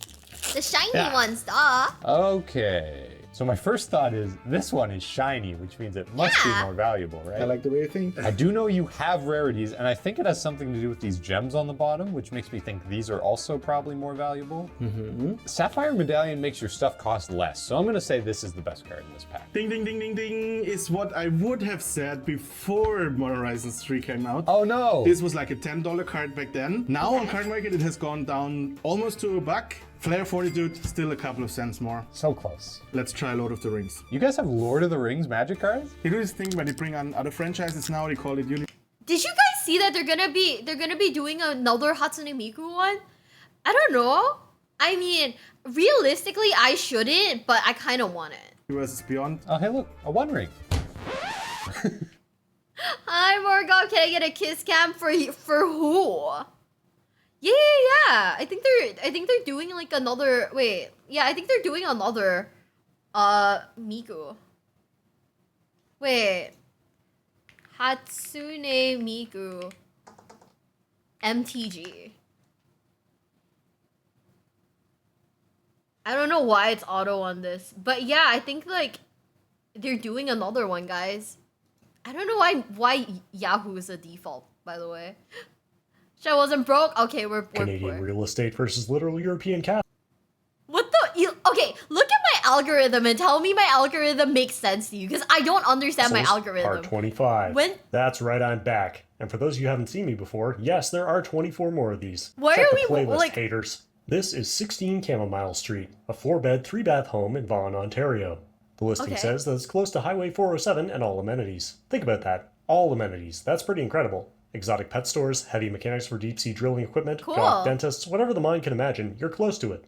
It also says it's a handyman special, whatever that means. So that means let's you have take a to look fix it inside. up. Here's your living room with hardwood floors. That's pretty nice. Here's another shot of your living room. You can see that the floors are in a little bit of rough shape, so that's probably the handyman special part of it. This is your dining room, good natural light, although once again, some work to be done on the floors here. This is part of your kitchen. As you can see, the floors here could use a mop as well, and there's a little something going on with the ceiling up there. Here's a bedroom. As you can see, there's a little bit of clutter, and again, the floors need some cleaning here, but this is fine. This is where you're going to be sleeping from now on. Here's your spacious walk-in closet. Now, for some reason, the person taking the photo doesn't actually want to walk into the walk-in closet, and he's also wearing a mask, which is a little unusual because this is a recent listing, but it's probably fine. Here's another bedroom. At this point, I might just replace this floor. It's going to take a long time to clean that. Here's another one of your bedrooms. You can see that there's a lot of clutter in here, but longtime viewers will recognize this as the potential for buried treasure. You can also see that the ceiling fan in this room is drooping, which does sometimes happen to ceiling fans when they get tired. This is the bathroom. You can just that's have scary. A look at that. What the fuck? We also have this fun note here that's been posted about excessive mold throughout the first and second floors of the building. 2 minutes? Finally, Okay. Here's your staircase down to the basement. I think which, once as we're you done can with see, this is a video, little it'll bit be blurry, good. almost as if the person taking the photo was starting to run away. This is some haunted. This is a haunted ass. What the fuck? This looks like something is down there. I hate this. Now, this may seem a little off-putting because of the amount of mold in the picture, but I really wouldn't worry. This is not my basement. I put you guys in a nice place. Basement as an artisanal cheese cave to age their homemade cheeses. It's not really anything scary. There's probably nothing down there that's, growing or changing or becoming something else. Just don't think about it. Put it out of your mind. Canada, Just are go you to guys sleep. good? Don't worry about it. Nothing bad's gonna happen, okay? So, what'll it cost you to live here? Only $759,000. That's fair. So, as always, if you're feeling a little bit strapped for cash, you can buy this castle in France for only €499,000. This castle, situated on just over 3 acres of land, features 9 bedrooms and 3 bathrooms with a total living area of 4,000 square feet. The property, which can be accessed by an automated wrought iron gate at the end of a private lane, boasts a garden planted with a variety of well-tended species, including many century-old trees bordered by a river. The home features multiple fireplaces, a spiral staircase, a luxurious office, and stone steps leading up to a terrace at the back of the chateau. A 2-car garage is attached to the building in case you don't want your car to be soiled by century-old tree leaves. So what's your pick? The lovely home in Vaughan with your very own artisanal cheese cave, or the castle? Okay, guys. Canada or France? Take your pick. Take your pick, guys. You want the castle? It will begin shortly. Let's go. I love how it says I can edit the video. We're editing the video. Oh, it's time. It's not time? Is it time? I am so confused. Wait. Oh, Oh, why did I full screen that? That scared me. Okay. Let's go! By the way, you guys can see chat if you want. If you want to say anything, comment here. Literally, hi. Hi, chat. What's that? Okay, so I did a cover, and we're gonna live react to it. But also, I'm kind of embarrassed because this is my first ever cover, so like, don't make fun of me. Let's get the fucking console, guys. If you guys wanna, oh, why is this so loud? If you guys wanna drop a fat like, thank you. I put the link down there. But yeah. Hi, chat. Guys, so I guess we're gonna move into the French castle. Everyone's got their own little space. You could have your own little cave. Can barely. Oh shit. Right? Yeah, I don't know why this is so loud. And then if you look right below, from my cover of a song called Booty Shorts. From my cover of a song called Booty Shorts, right below, you get Yu-Gi-Oh content. That's how you know. You get Yu-Gi-Oh. Look, I'm very unphotogenic, followed by fucking rainbow fish. Followed by a spring roll. Followed by lip gloss. And then hag. Just hag. Not the YouTube uppies. Guys, yeah, wear your booty shorts in solidarity. Let's go. Okay, wait. I'm embarrassed now. Wait. I'm embarrassed now. Shit. I'm gonna be quiet. Why are there subs?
I don't know if I'm done being embarrassed or not, but yeah!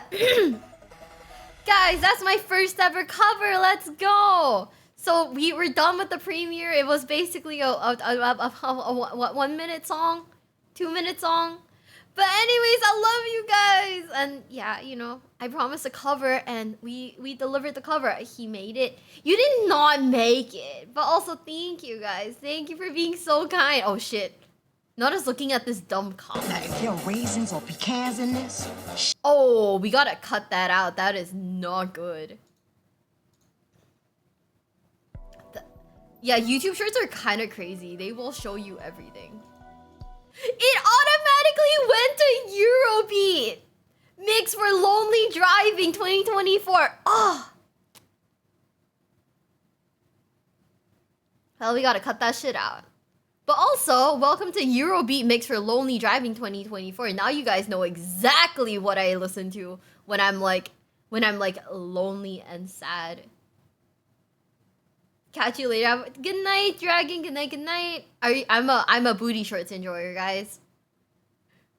I'm a booty shorts enjoyer. Oh, I want to watch this. This Today is interesting to we're me. looking at Magic the Gathering most infamous cheaters. Are you ready? Today we're looking at the 10 most infamous cheaters in the history of Magic the Gathering. All of them. Number 10, Tomoharu Saito. Ooh. Coming in at number 10 on our list, we have one of the best known control mages in the world, Tomoharu Saito, who has an interesting past in regards to cheating. There's two big reasons he's on our list. First, the cheat that got him suspended for 18 months back in 2001 is mind-blowingly stupid. Okay. Saito was about to lose a match, so what did he do? He picked up his deck and shuffled the cards around for no reason, and then offered his deck to his opponent to cut. His confused opponent cut the deck, at which point Saito called the judge and tried to get his opponent a game loss for performing an illegal game action by cutting his deck for no reason. What? Thankfully, it didn't work. The judge saw through the shenanigans, and Saito got an 18-month ban. But Saito's story doesn't end there. After serving his suspension... What? Why? Huh? What kind of like 8 IQ thing is that? Oh my god. He came back on his best behavior and performed well enough to get elected into the Magic the Gathering Hall of Fame in 2010. But between Magic gets like rings like that? Magic gets like a fucking Thanos ring? That's crazy. Okay, hold up. That's kind of sick. I'm not gonna lie. Getting like a fucking Thanos ring. being elected into the Hall of Fame and being inducted a couple months later, he managed to get another 18-month suspension, this time for stalling, which is intentionally playing really slowly when you're up a game in the match to try to win by clock, which is against the rules in Paper Magic. Okay, hold up. Guys, air fryer or Magic the Gathering ring?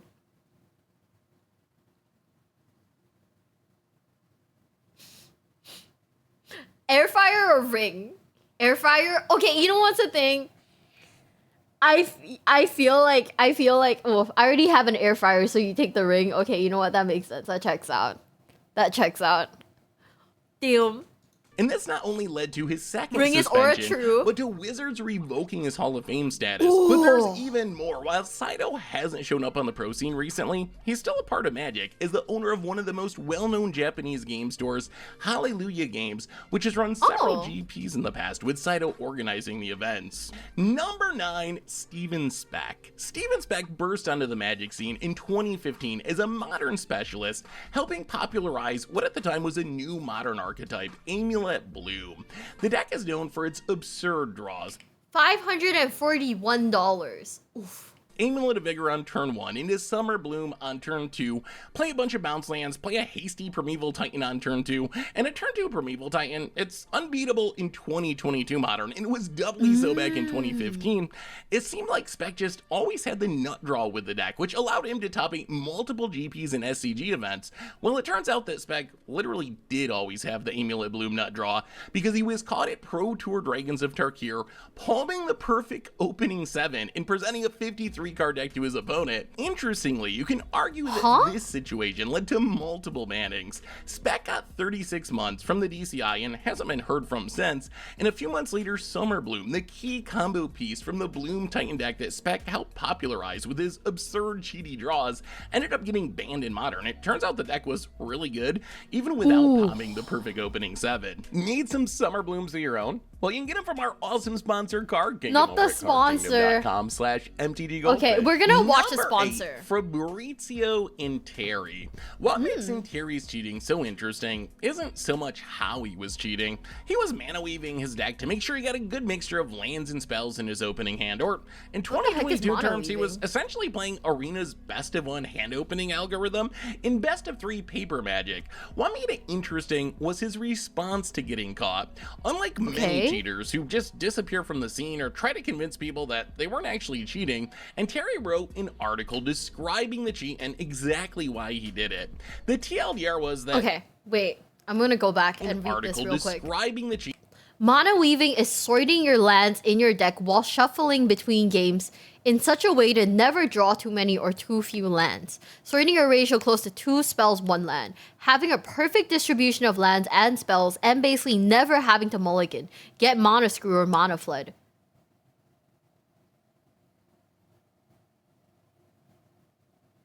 Huh? Wait.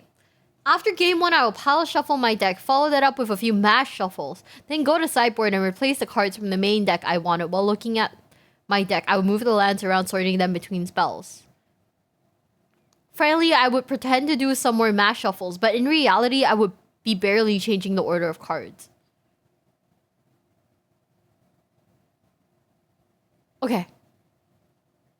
I'm trying to like understand this. Yeah, so he's basically stacking his deck then. Okay, so Mana Weaving is just stacking your deck. Is that it? Okay. Okay. Yeah, I don't know. The specific terminology kind of confused me, but okay, if it's deck stacking, that makes sense, yeah. And exactly why he did it.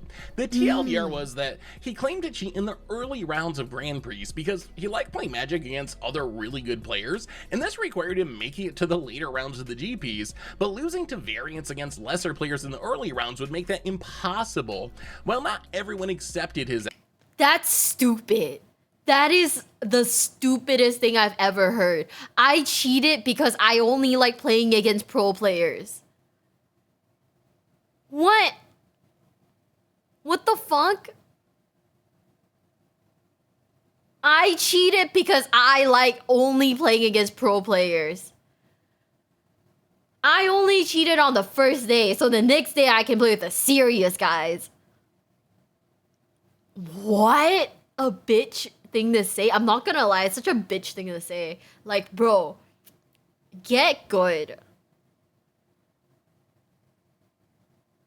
Imagine cheating against people you say are casuals. Explanation SMH. or the apology, it is an interesting look into the mind of why a very good Magic...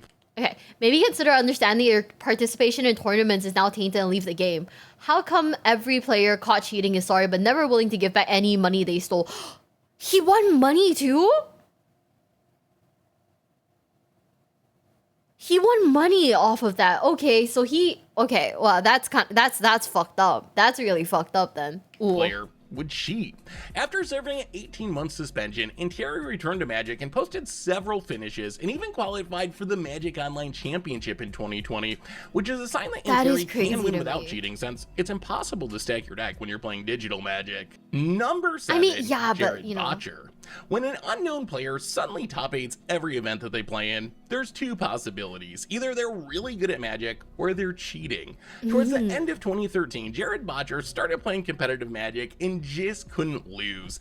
In the course of about a year, he posted a massive 18 finishes at Star City game events and Grand Prix, while also qualifying for a Pro Tour and winning Wizards Rookie of the Year award. This quick rise to fame led to people watching his play more closely, and they quickly discovered that his results weren't legitimate. The cheat was shockingly simple. During a competitive game of Magic, if your opponent shuffles their deck, they're supposed to present their deck to you for you to shuffle, which is actually supposed to be a safeguard against cheating to make sure that players can't stack their own deck in a beneficial way, which was a surprisingly common cheat in the early years of Magic, but more on that in a minute. Botcher took advantage of this window of having his opponent's deck in his hands to cheat by stacking his opponent's deck in a negative way. Here's what he would do. He'd get his opponent's deck and he'd peek at the deck while he was shuffling to find a bad card, and then he'd maneuver that card to the top of the library, and then he'd shuffle a bunch more, but without moving the top card of the deck. Then he'd just give the deck back to his opponent, guaranteeing they would draw the useless card that he had put on top of his deck. In formats with fetch lands like Legacy or Modern, which Botcher played quite often, this was especially beneficial since fetch lands require players to shuffle, which means Jared could give his opponent multiple dead draws each game. Probably the best example of the cheat comes against Kent Ketter in the SCG Invitational. Ketter is Ketter's land flooded, so he puts some lands back on top of his deck with a Brainstorm and then cracks a fetch to shuffle those lands away. And you can see Ketter shuffling his deck. Jared Botcher is just waiting for a chance to get his hands on his opponent's library so he can stack in a way that's going to hurt his opponent. So Ketter does his shuffling and then passes the deck over to Botcher to shuffle. And watch Botcher shuffle. The deck is pointing up at him so he can see the cards. He does this weird rifle shuffle where he can control what cards on the top of his deck. And from this point on, the top card of the library never changes. He shuffles the cards a lot and moves them around, but watch that top card. It never moves. So he knows exactly what's on top of Ketter's deck. He makes a lot of movements to make it look like he's randomizing the deck, but really he is not. That top card stays the same. He passes the deck back to Ketter, and can you guess what might be on top of the deck when this ponder resolves? Ketter takes a look, and of course, it's another land. As a result, accusations of cheating quickly surfaced, which Botcher denied and called a witch hunt on his Twitter exactly 5 days before Wizards banned him for cheating. In the words of the immortal Brian Kibler, it seems that occasionally witch hunts turn up an actual witch. Number 6, Guillaume. That was kind of crazy. Like, you could see it. You could actually see how he was cheating. Okay, the amount of speed that goes through that's kind of insane. But also, what the fuck? I don't know who Kibler is, but damn. Mentignon. For number 6, we have a different kind of cheating with the infamous new Phyrexia God. Is that why I get driver in hand every time? Konami stacking my deck, guys. They're doing that to me. Fuck. Book leak. A decade ago, when a new set was coming out, Wizards would give a God book, which contained images of every single card in the yet-to-be-released set, to certain members of the media so they could prepare content for that set. For new Phyrexia, one person who got the God book was Guillaume Mentignon, a pro player who also wrote for Lotus Noir magazine. Mentignon was under a strict confidentiality agreement, but ended up sharing the God book with some friends, including fellow pro Guillaume Wafo Topo. From this small circle of friends, the book leaked onto the internet at large, and next thing you know, everyone knew every card in New Phyrexia before spoiler season even started. Now you're probably wondering, how is sharing confidential spoilers cheating? Well, as a pro player, there's an advantage to having access to all the cards in the set before everyone else. You get a head start on deck building and figuring out the meta. In part thanks to this competitive advantage, Wizards banned 3 players attached to the leak for the entire time that New Phyrexia was legal and standard, and Mentignon himself got a 3-year ban for being the source of the leak. Number 5, Trevor Humphreys. Remember the cheat that Jared Botcher used to win the Rookie of the Year award? Trevor Humphreys was doing the same thing, stacking his opponent's deck with a bad card on top while shuffling. But there's 2 things that makes the Humphreys situation unique. First, he got caught by Reddit. During the finals of SCG Worcester, he forced his opponent to mulligan to 5 in game 1 using the cheat. And 1 Narset. The Bramaz replacing what typically is Rabblemaster in this slot, and I think Bramaz is a significant upgrade, though the biggest issue for Trevor is that his mana base is a little stretched as a result. He's on double white, double red, and double blue. Does have dissolves in the sideboard, though I can't imagine those are coming in, but he does have Dig Through Time in his main deck, so not that Dig Through Time is a big player here, but So you can see as Humphreys is shuffling his opponent's deck, the cards are super visible, to the point where we can see them on camera, which is a pretty good sign that Humphreys can see them himself, making it easy for him to stack the cards in any order he wants to, making sure his opponent's not going to get a very good hand here. if he can line up correctly. Yeah, if he can cast his... I'm not gonna lie, I don't think I could ever shuffle anyone's deck. My hands are a little too small. If I were to have to do this, I'd drop all the cards. That'd be like really bad. That'd be like extra cheaty, huh?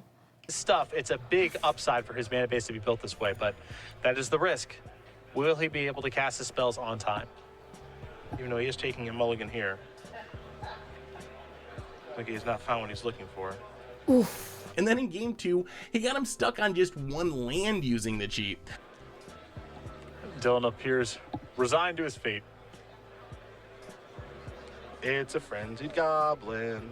Oh, rip. Temple of Triumph. And it looks like Trevor's hand is Mountain Plains, red removal spells, and Bramaz, if I'm looking at this correctly. That's a pretty good hand. Give it a matchup. Dragon Mantle. Little cantrip. Uh-oh. Yep. Uh-oh. What does that and it mean? looks like Trevor has the kind of hand that would be hard to beat even if Dylan had a very good hand, and now this is just big time trouble. But the problem for Humphreys was this was all happening on camera with thousands of people watching, and those people were quick to call out the cheat, which led to him getting a 4-year suspension. The second notable part of Humphreys cheating was his completely unhinged response to the 4-year ban from the DCI, which ended up creating a pretty big meme in the Magic community when he blamed it on Underground Dojo keyboard cage. What? Underground Dojo keyboard cage fighters. Wait, I'm curious now. But let's just read the entire post from his Facebook. Okay. Entire collection for sale on a 4-year sabbatical. I guess I'm just as bad as all the nasty criminals of the world. Yeah, the rapists, murderers, felons, etc. I'm so bad I forgot that I'm the only one who knew how to sin. All you Underground Dojo keyboard cage fighters won. Yeah, I messed up. I gave in to temptation. I am human. I didn't threaten your personal life, your woman's, or let's play the game of how we publicly punish Trevor. A 4-year sentence? It's a freaking card game. Yeah, all the media fire you guys really got your justice. Effing clowns. What? What a crash out! What a fucking crash out! Oh my god. So if you weren't here to see what happened, this guy was basically caught stacking his opponent's deck by putting all the bad cards like at the top of his deck.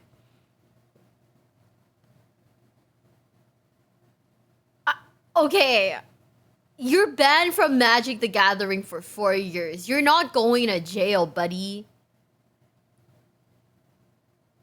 Like, he knows he seems to know it's a card game too, but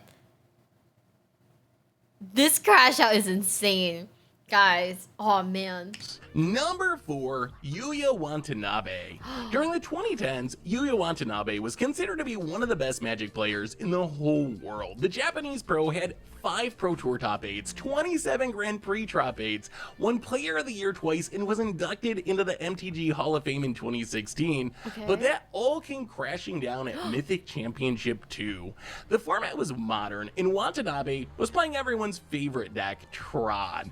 While I wish playing Tron was against the rules, it's not. So what's the problem? Well, it turns out that Yuya had marked the sleeves of his deck so we could tell exactly where the Tron lands, Urza's tower, power plant, and mine were. In fact, even took it a step further and marked the sleeves differently for each Tron land, so we could tell a Urza's tower from a Urza's mine from a Urza's power plant, which is pretty beneficial when the entire goal of a deck like Tron is to get one of each land on the battlefield.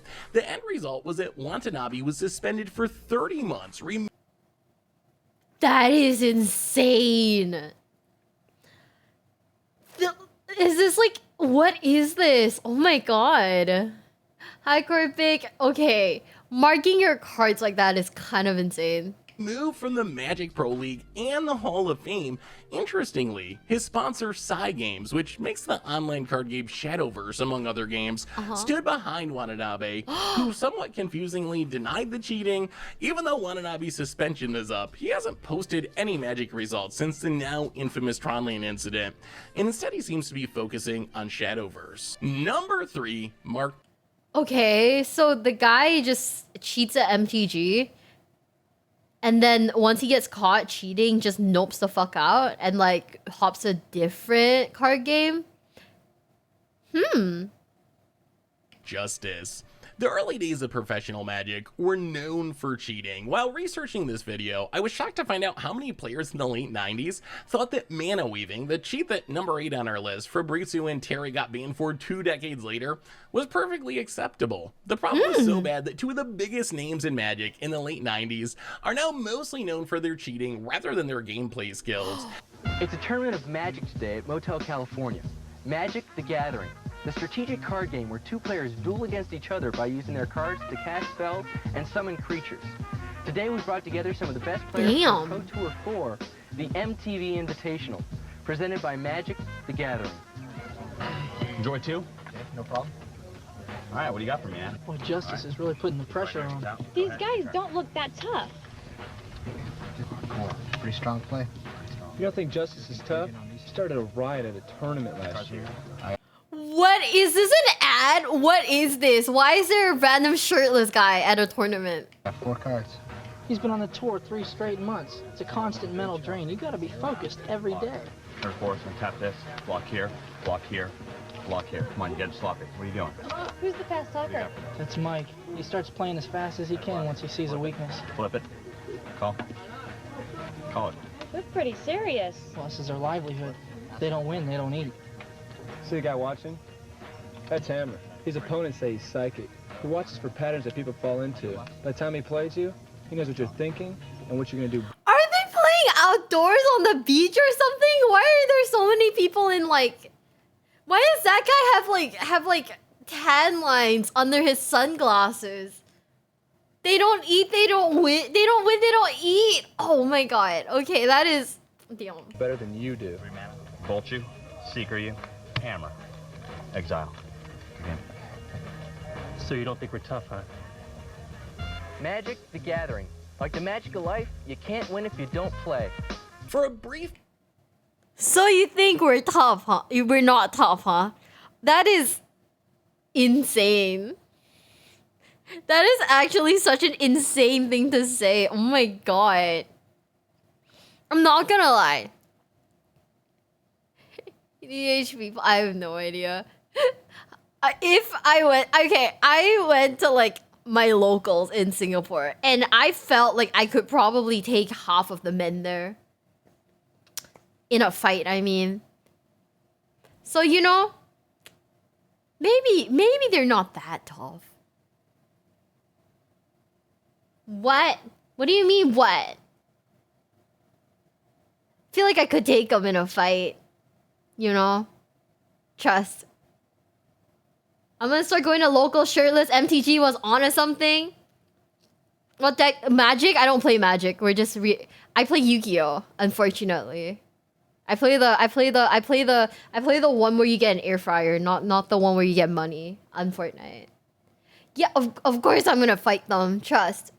Period of time between 1995 and 1999, Mark Justice was the golden boy of Magic. Picture Brian Kibler or LSV more recently. That was Justice in the late 90s. But just as quickly as Justice rose to fame, he faded from the scene due to allegations of cheating.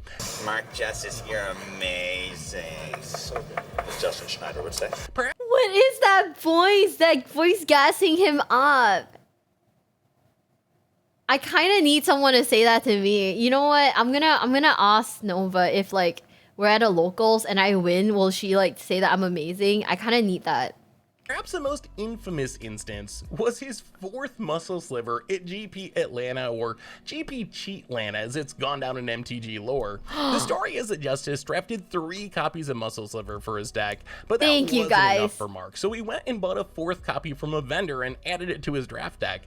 The problem for Mark is the early Magic set print runs were super inconsistent, with cards looking different depending on which print run they came from. So the 4th muscle sliver looked noticeably different than the rest of the cards in his deck, which was quickly noticed by a judge. This led to an investigation, which involved the judge talking to the vendor that sold Justice the single copy of Muscle Sliver. When Mark was questioned, he admitted, well, not that he really had a choice, but he admitted that he bought a Muscle Sliver from the vendor, but claimed that he wasn't cheating. He said that he actually opened 4 Muscle Slivers, but one was damaged, so he threw it away and bought a replacement.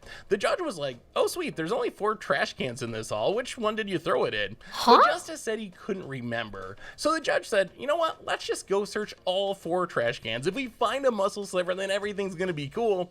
But Mark turned down that offer as well and was disqualified for cheating. Wait, okay, hold on. Somebody needs to explain that to me like I'm 12. He got DQ'd, right? For cheating because he had a 4th copy of a card that looked different. But also, yeah, the judge is kind of a giga, Chad. The judge really just called him out on his bullshit. The judge really fucking said, hey.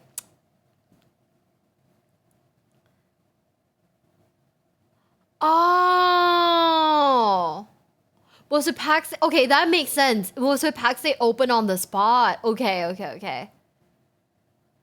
Ah. Okay. That makes sense. Because it's like, because I was thinking like, if you walked in with that deck and then one got damaged and you needed to replace it on the spot, like, I mean, that kind of makes sense to me, right? Like if I brought like a Sword Soul deck to like a YCS and like let's say my Moe got damaged and I bought one off a vendor, shouldn't there be no issues with that? But okay, if you're supposed to play the tournament with packs you open on the spot, this makes sense. Okay. By 1999, Mark Justice's run as Magic's Golden Boy had ended, and he faded from the spotlight and the game as a whole. Number 2, Mike Long. Speaking of the late 90s, only one player could match Mark Justice's star power, the person who showed up with him in the Magic MTG. Not the guy who talks fast. Oh! Yeah, it's the original MTG villain, Mike Long. So how did Mike Long cheat? If you believe the stories, in just about every way possible. Probably the most infamous incident is the Bloom in the lap, where Long was found to have a copy of his key combo. This is a very random thing, but I don't know why I got Starbucks and like I got Starbucks the other day and they wrote like Mike on the cup and they were calling out for Mike and I was like, huh? And I said Miwa, by the way. I said I told the Starbucks lady Miwa. She wrote Mike on the cup. Piece, Cadaverous Bloom, hiding Yeah, in guys, his lap, it's Mike Wabell. waiting for an opportune time to play it and win the Wait, hold up. How is this combo guy piece, sitting? Cadaverous Bloom, hiding. Lord Ungabunga, thank you so much for the follow. Thank you. Call me Mike. Also, why is the guy sitting like that? I know, I went from my Wabell to Mike Wabell. Let's go. No, so Mike, so they were calling out for Mike with a Frappuccino. And there was no, like, mics going up for it. So it was, like, confused. Yeah, also, what is this? Why is he squatting on the chair like he's Smeagol?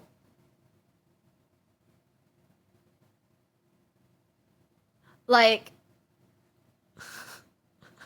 I'd be scared. I'm not gonna lie. Okay, maybe it is aura. Because I'd be scared. Be like, why? It's ritual for him? Ah, okay. In his lap, waiting for an opportune time to play it and win the game. Rules enforcement was pretty lacking at the time, so even after he was caught, he just received a match loss. Wait, and it was pretty. I've just found out that at the Nationals held at Origins, Mike Long was caught blatantly cheating. He registered his deck at 61 cards, but only played with 60. The extra card was a Cadaverous Bloom that he hit under his leg.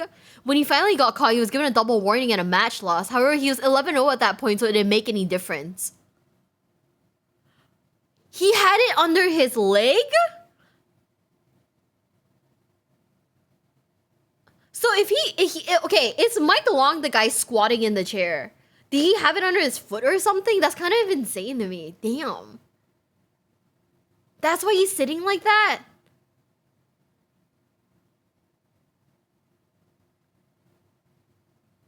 Bro, that's crazy. Okay. Lacking at the time. So even after he was caught, he just received a match loss. And since he was 11-0 at the time, he actually got to keep playing and made the top 8 of the tournament. Another that is insane insane. Long cheat involved Howling Wolf, an old school Squadron Hawk style card where when you play a copy, you can tutor up 3 more from your deck and put them in your hand.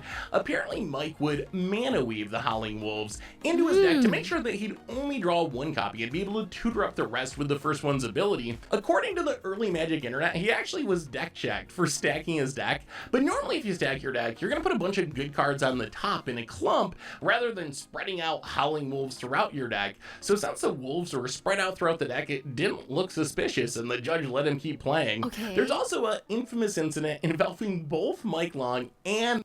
Hi, Mac. Hi. I just want to say, do you think that MTG feels like regret about that commercial? Since both the poster boys in that commercial are cheaters? But also, hi, Mac. I'm doing well. How about you? And Mark Justice. They played each other during the Swiss rounds of GP Cheat Atlanta. Also, hold up. The guy's last name is Justice, but he got caught cheating. RIP. turn, Mike Long drew his card, yelled "God damn it," and then proceeded to knock over the die he was using to track his life total. Apparently, pro players actually track their life totals on dies in the late 90s, but that's a whole nother story. Oh. What happened next? No one really knows for sure. Remember, these are two of the most infamous cheaters in the game's history. But when Long reset the die keeping his life total, it didn't match up with the life total that Mark Justice had for Long, which he had been keeping on a notepad. Justice argued that Long reset his life total to a higher number when he put the die back in place. Meanwhile, Long argued that while he was resetting the die, Justice changed his life total downward on the notepad. A Long judge fell in suit, and eventually the judges decided to go with Justice's life total, since he was keeping it on paper, which allowed Justice to untap and kill Long with 2 burn spells. Who was cheating? No one really knows, but someone was for sure. While Long was never technically suspended for cheating, he did mostly fade from Magic by 2000, except for one random top 16 in an SCD Legacy Open in 2011. But Mike Long's story isn't quite over yet. For 2 decades, there's been a huge debate over Mike's place in Magic's history and whether he deserves a spot in the Hall of Fame. Magic's head designer Mark Rosewater has come out multiple times in defense of Long, arguing for his inclusion in the Hall of Fame despite his cheating, claiming that in large part, Long's reputation was overblown, and Wizards and Mark Rosewater himself intentionally made Long into a WWF-style villain because they thought it was good for the game and good for coverage. So, what? Wait, so you have a guy who's been caught cheating multiple times, and you still think that he should be part of the Hall of Fame because he's a WWE style villain? Huh? I mean, I guess he is a heel, but I mean, guess he's a heel, but like, I don't think that like in a competitive card game you should glorify cheaters. I mean, there's a reason why Hulk Hogan got booed, you know? Yeah, so, okay, so does that mean that if I go to YCS and if I go to YCS and I intentionally behave like a heel, right? Like if I'm using Nibiru against an opponent, I just throw a rock at them. Does that make me will that put me in the Hall of Fame? Like this girl pelted her opponent with rocks whenever she summoned Nibiru.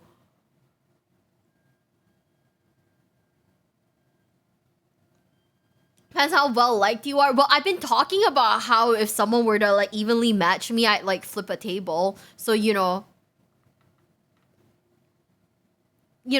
ample warning. And acting like a villain. What if I didn't punch a judge? I just punched my opponent.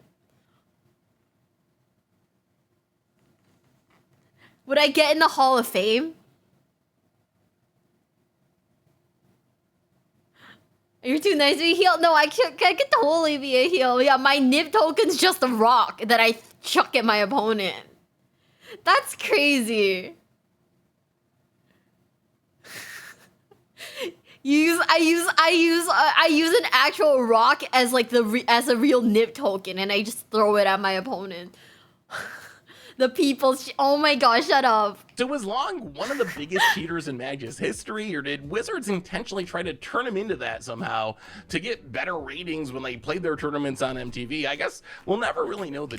Magic the Gathering was on MTV? Really? Okay, we must have different MTVs, because like when MTV was shown on like TV in Asia, right? It was just music videos. I didn't know like Magic was on MTV. That commercial makes a lot more sense now. Oh my god. You have to remember though.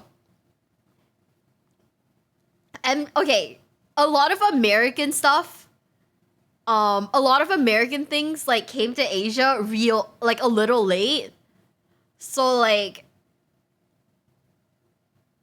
I'm like backwards. Ancient even. I'm probably ancient. Like I had my neighbor who used to babysit me, right? Loved watching MTV, and she like put it on every time like I was at her house. So, you know, I might be old, guys. Maybe. The details, but for now, he clearly deserves a spot at number 2 on our list. Number 1, Alex Bertoncini. Should I take a picture like this at YCS? Guys, okay, I'm sorry, I'm going to the retirement home, guys. That's why I keep getting ads for retirement homes. It was just called Gear Golem when Mio was a young Chihuahua. Now it's Ancient Gear Golem. What the fuck? Oh my god, you're right. Morgul, why is his head shaped like that? Why is his head shaped like that? It's a triangle. Thank you, Frank. I'm glad. I hope you enjoyed the cover. Why is his head shaped like that? Conan from the 90s? Oh my fucking god. Okay, is this picture photoshopped or do you think it's like it actually looks like that? I genuinely want to know. Is his head photoshopped?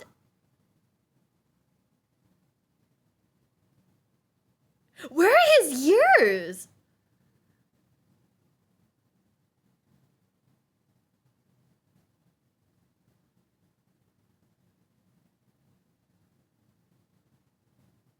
Wait, so the top of his head is pointy and he's got no ears. It's under the bowl cut. Oh, okay, you know what? That makes sense. Okay, I'm just gonna play it because I think we're focusing on this guy's looks too much and I feel bad now. It's hard to imagine. Remember, don't make fun of people's looks.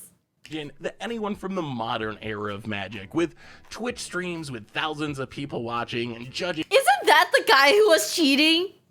That Jarrett, whatever his name is, Bocher guy? Isn't he also a cheater? They're both cheating? Is hovering and suspensions for pretty much any infraction. Could end up toppling someone like Long and Justice, who played in the 90s when cheating was so rampant and none of those safeguards were in place, in terms of being the most infamous cheater in the game's history. But Alex Bertoncini found a way. Friends? Alex started playing in the SCG Tour. Okay, I think that photo... Oh, no, wait. Even from this angle, the top of his head looks kind of pointy. In 2009 and quickly rose to prominence, winning the tour's Player of the Year title in 2010 and snagging a coveted gig writing for the site. Along the way, rumors swirled about the possibility that Bertoncini was cheating, but part of the reason that Alex was such a successful cheater, at least for a while, is that rather than pulling off big obvious cheats like hiding cards in his lap or palming the perfect opening 7, he would do small things that were really easy to write off as sloppy play. The most famous example is probably 2 Explorers, where Alex not only managed to get an extra land drop on the battlefield, but did it in such a convincing way that he even had his opponent vouching for him.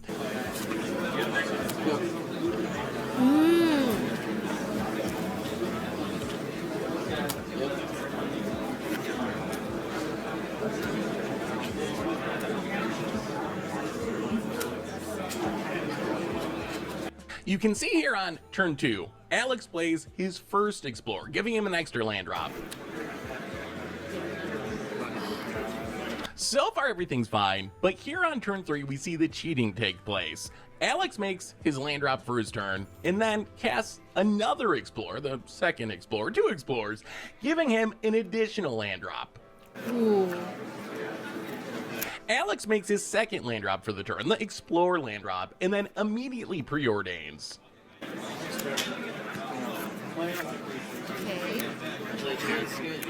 Well, it's a bit hard to hear because of the quality of the video. That's Alex asking, did I play 2 land drops this turn? Which he obviously did. He played 1, then explored, then played the second land drop. So he's used up all of his land drops. Then we hear Alex say, well, no, I explored twice, so I get another land, which obviously isn't correct. So Alex makes his third land drop, and this is where it gets really good, because the person filming the match is about to call him out on it, and just look at how cunningly Alex responds. What turn is it? 2 Explorers. Yep. Turn 3 though? It was turn 3? Turn 4. This is your turn 3. You've 5 lands off of 2 explore. Yep. Okay. You should have 5 lands off of 2 explore. I think you played an extra land. No, he's good. You sure?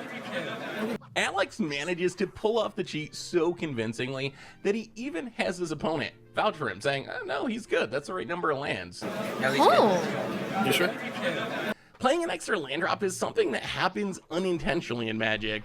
Even to the best players in the world, maybe you're distracted or tired or just make a mistake, and you end up playing 2 lands in a turn instead of 1. Cheating in this way gave Alex an easy defense whenever someone brought up his plays. He wasn't cheating, he just made a mistake or played a little sloppy, but he certainly wasn't trying to cheat. Eventually the list of quote-unquote sloppy plays started to add up. There was a time that Alex ended up with a Sower of Temptation in Game 1 against Reanimator to steal his opponent's game-winning threat, even though in his deck list, Sower was only in his sideboard. Was Alex cheating, or did he just forgot to completely de-sideboard after the last match? There was also a time where a dead Kira Great Glass Spinner ended up back in Alex's hand rather than in the graveyard.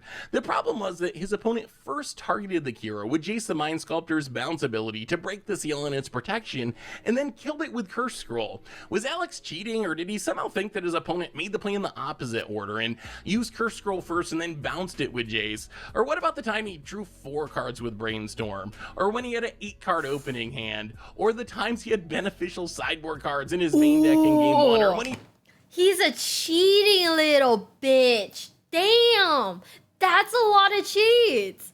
Brainstorm with Jace the Mind Sculptor, but forgot to put the cards back in his library. While not all of these cheats were caught on camera, they're all part of the lore of Alex Bertoncini, and as you can see, any of these plays by themselves are easy to write off as mistakes or sloppy play, which led to Alex having some powerful defenders in the pro community. There were articles on Channel Fireball from Matt Sperling talking about how he shouldn't be banned. There was an article by Cedric Phillips in 2010 on Star City Games saying, to all those who call Alex Bertoncini a cheater, give it a rest. Chances are he might just be good at playing Magic the Gathering, or he cheated his way to the top of the SCG Player of the Year race in front of the same judges in GGS live cameras on a weekly basis. Yeah, it's certainly one of those two things. So how did Alex finally get caught and get suspended with these powerful defenders and also a pretty foolproof way of cheating that was hard to detect? Well, it's really 2 things. First, even though any of the cheats, when looked at individually, could be written off. Guys, I'm not a cheater. I'm just a silly little guy. You know?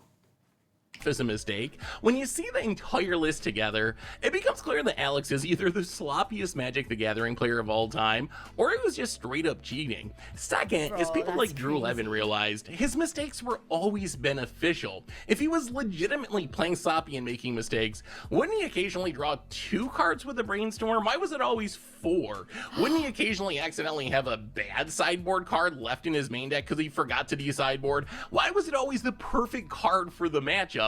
So this eventually led to a DCI investigation and Bertoncini getting an 18-month ban in December 2011, which also stripped him of $10,000 in prizes from the SCG Invitational and his Player of the Year title. But Alex didn't give up. He returned to play in 2013 after a suspension and made it about a year before more sloppy plays led to a 3-year banning.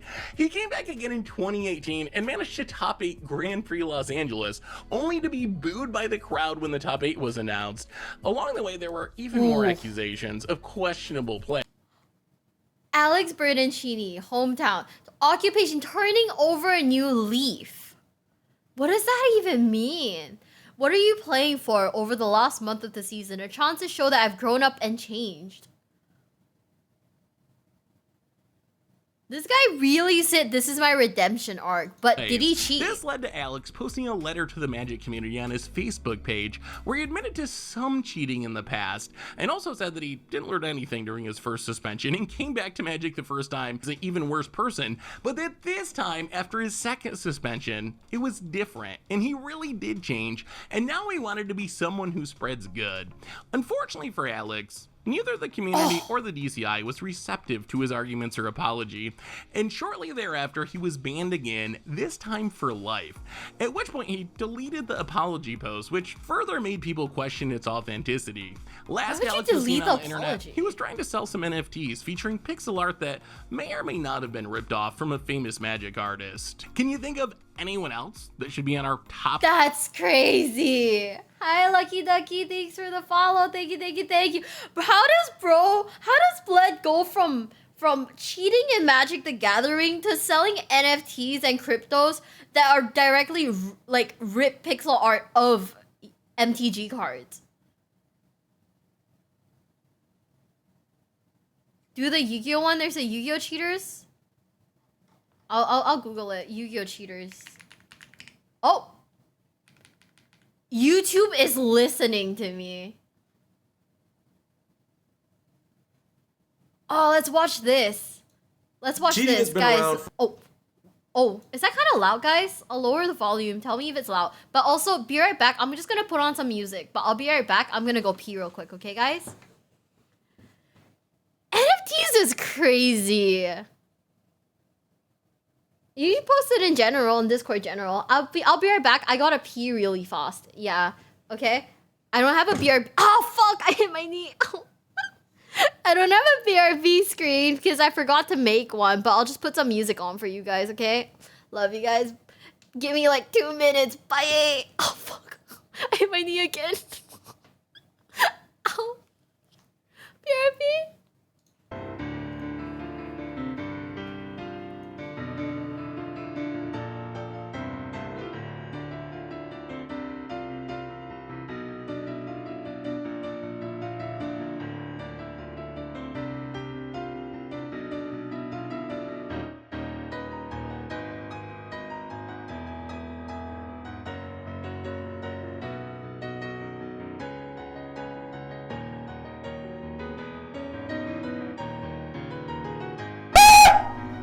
Did I jump scare you?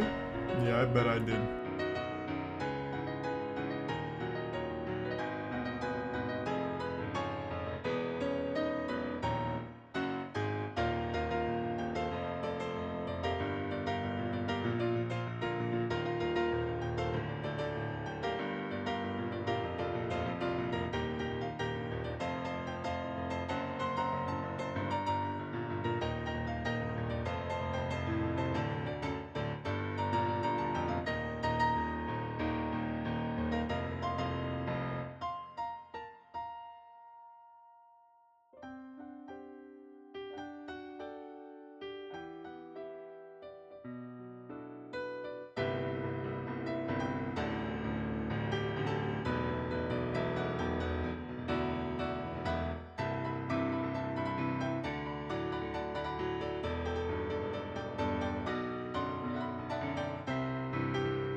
Hi gamers, I'm back.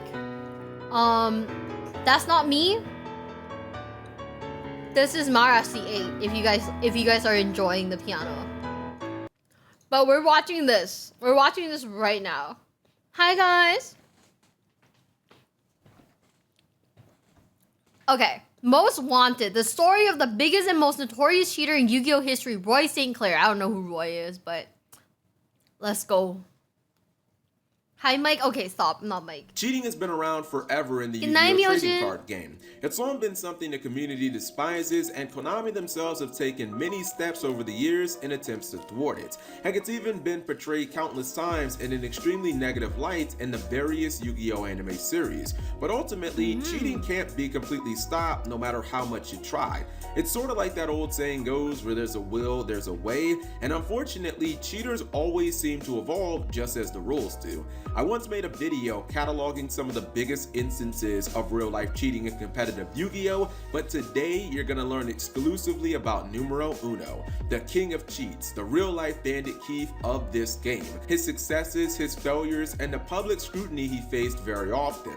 I must warn you, there may be parts of this video that some find upsetting. This is the story of Yu-Gi-Oh's most notorious cheater, Roy St. Clair. Roy St. Clair began his Yu-Gi-Oh journey at the young age of 16. Roy was from Greenbelt, Maryland, and started off in the DM era by playing at local card shops. As someone who also started playing Yu-Gi-Oh around this time, I can tell you that the regional circuit wasn't in full swing during 2003.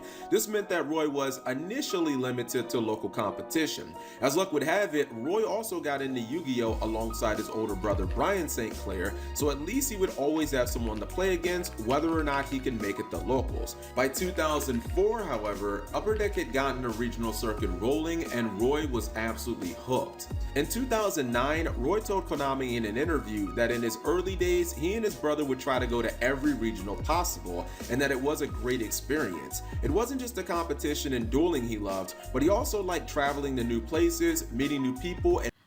Do you guys know who this person is? Do you guys know who this person is? And making friends along the way. While Roy was having a blast traveling and Me attending neither. events, those close to him, like his brother, saw firsthand how good he was at the game, and that fun wasn't the only reward that Roy was reaping. Roy was without a doubt a natural talent, and one could even say a prodigy of this game. I say this because in Imagine being naturally good at Yu-Gi-Oh! his first full year of playing competitive Yu-Gi-Oh, Roy miraculously became the #1 ranked player in the entire United States. As impressive as that sounds, it probably wasn't Roy's largest accomplishment during those DM era years. Roy was a tremendous competitor, and his philosophy was fairly simple. Play the best deck, build your deck as good as possible, and then test the crap out of it. Never Isn't that what we all do? worry about losing, only worry about getting better and smarter each time you play. This may sound unbelievable, but Roy wasn't just the #1 ranked US Yu-Gi-Oh duelist in 2004. He was also a top-notch versus player. In fact, he followed... Whoa, what is that? Oh my god. I've been getting into Marvel more mainly because of Marvel Rivals, right? But that looks cool. What the heck? up his #1 Yu-Gi-Oh ranking by, in 2005, becoming the top ranked player in the Versus System trading card game constructive format. Being the #1 ranked player in two completely different major trading card games should have made Roy feel like he was on... It's DC? No, there's Spider-Man and there's Fantastic Four. Is that Moon Knight? top of the world, but it wouldn't come without controversy and a price. Roy's first major suspension wasn't actually because of Yu-Gi-Oh, but rather the Versus TCG. Roy was at a $10,000 Versus tournament that also featured large qualifier events. According to Roy, his brother Brian, and a friend Alex, after winning his match, Roy walked around the venue when he spotted Alex playing a game.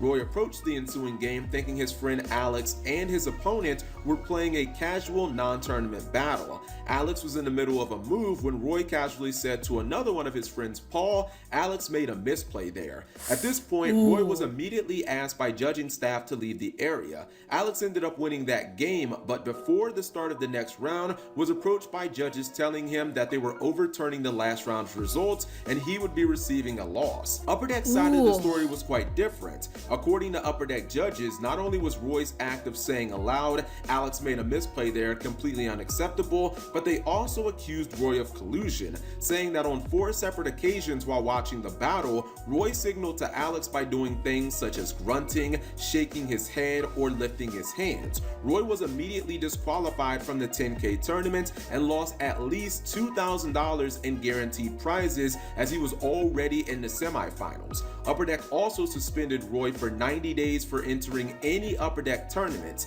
This included Hi, F5, hi. Wait, what?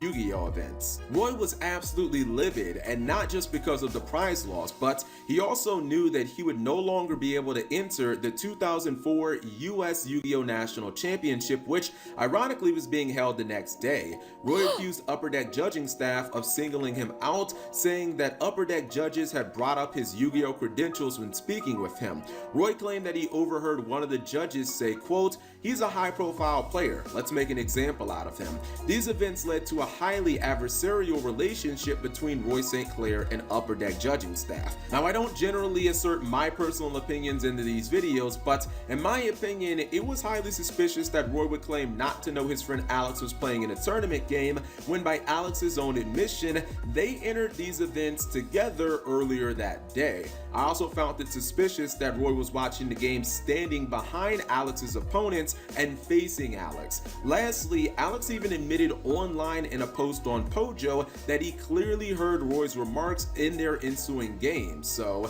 even if you assume that Roy was completely telling the truth, that could have potentially changed Alex's course of action during his turn. The one silver lining out of the entire situation is that Roy would still be allowed to enter the 2004 Yu-Gi-Oh! World Championship because it was technically a Konami hosted event. The grinding that Roy had done to become the top ranked Yu-Gi-Oh! Duelist had finally paid off, and he qualified through the point system without even having to attend the US Nationals. Roy tried to make the most out of his trip to Worlds, which was held in Los Angeles, California, and finished tied for 4th place. It was an Oh my god, wait, what was he playing? Wait, let me see. Reflect Bounder, oh fuck. The dragon that requires you to have like a light and dark in the grave. The guy who requires you to have a light and dark in the grave. DD Warrior Lady Breaker. Damn, I don't know. Is this like a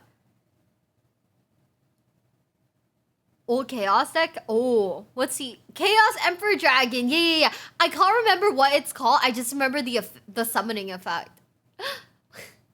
Hi, Bear Waboku. He had Jinzo in his side. He had Berserkerilla in his side. Damn, I kind of love that. Berserkerilla, my boy. Impressive showing, especially considering Roy did better than any duelist who earned their invitation through nationals, and that included the great Terasak Poonsabat. After Roy served his suspension, he returned to competitive Yu-Gi-Oh! Looking to prove how good he truly was. At the first Shonen Jump of 2005, wait, instantly less mad. He plays Injection Fairy. Plays I don't remember what the deck is called, but the Injection Fairy is one of my favorite cards. It's so cute. He also plays Pyramid Turtle and Giant Rat. Oh, isn't it Aeronite Parshaft or something? I don't remember. Damn. Both he and his older brother Brian made pretty big statements as they both made it to the quarterfinals. Despite dueling each other often, they opted to run fairly different decks. This would be Roy's biggest accomplishment of the year, but in 2006, he really turned it up. Roy started out the year by coming within an inch of the Shonen Jump Orlando Championship in March. As one of the bigger names in the tournament, Roy took his grindy control deck and pushed it straight to— Okay, wait, question gamers, question. He has 2 Sidras in his, like, he has the twin Cyber Dragon and Cyber End Dragon, right? How is he getting into that with this, like, deck? Or is he just not?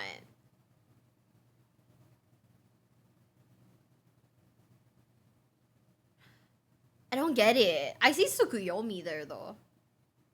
to the finals, where he was upset by Michael Lux in Game 3 as Mike top deck snatched steel to seal Roy's fate. Looking to immediately bounce back, Roy entered Shonen Jump Baltimore less than a month later and made it to the quarterfinals before losing to the eventual winner and champion Shane Scurry. However, this time around, Roy went completely off the rails and played a Chaos deck that revolved around Zombra the Dark and Deck Devastation Virus. He had half a dozen easy to summon targets within his deck, and he knew that Deck Devastation could be an auto win button under the right situation. Performances like this not only showed that Roy was again a top tier duelist, but it also showcased his excellent deck building ability. These reasons and more are why Roy was chosen to headline the Juggernaut Team Hunger Force in 2006. This team consisted of names like Brent Yetter, Ivan Flores, Brian Long, and Chris Pateo, who all won Shonen Jump championships during GX. Roy was now a member of and surrounded by arguably the strongest team in the TCG. Sadly, Roy simply would not be able to sustain his GX success, and it's because of objectively dumb decisions. Okay, I'm curious. At the beginning of GX, there were tons of cheating accusations levied against them from the Yu-Gi-Oh! And Versus communities.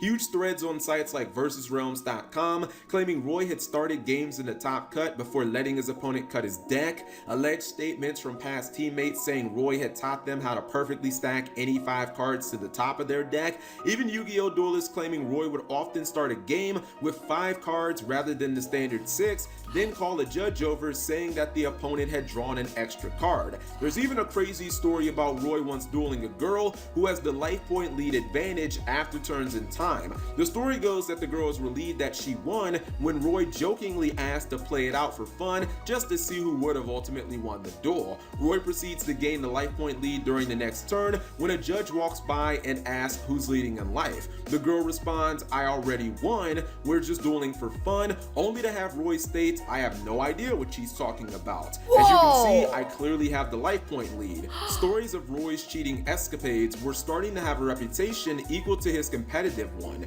The thing is, however, there was never definitive proof. That was until one fateful regional in College Park, Maryland. At this particular that is a dick move. That is a dick move. That is 100% a dick move. What the fuck? Guys. What the hell?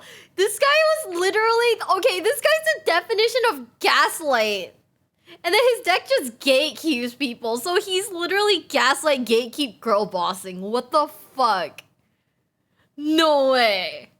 Particular regional, Roy was caught red-handed deck switching. As Roy sat down before the round was to begin, judges selected him for a random deck check, only to discover that the deck he had handed to them was completely different than the deck list he had turned in. Many in the community suggested that Roy was playing 2 decks to reduce the possibility of running into an unwinnable matchup. Also, in case you're wondering, not submitting your deck for a random deck check is grounds for automatic disqualification and an unsupporting conduct suspension. Roy was soon given a suspension for cheating and a sentence of about 3.5 years. His friends proclaimed his innocence, saying that Upper Deck hated him because he won so much. Roy also went on a short online tirade saying, quote, "Who cares if I cheat? Guess what? All the pros do it," unquote. Actions like this, as well as Roy's suspension for cheating, made the Yu-Gi-Oh! Community immediately question all of Roy's accomplishments, as well as his former title of #1 ranked US duelist.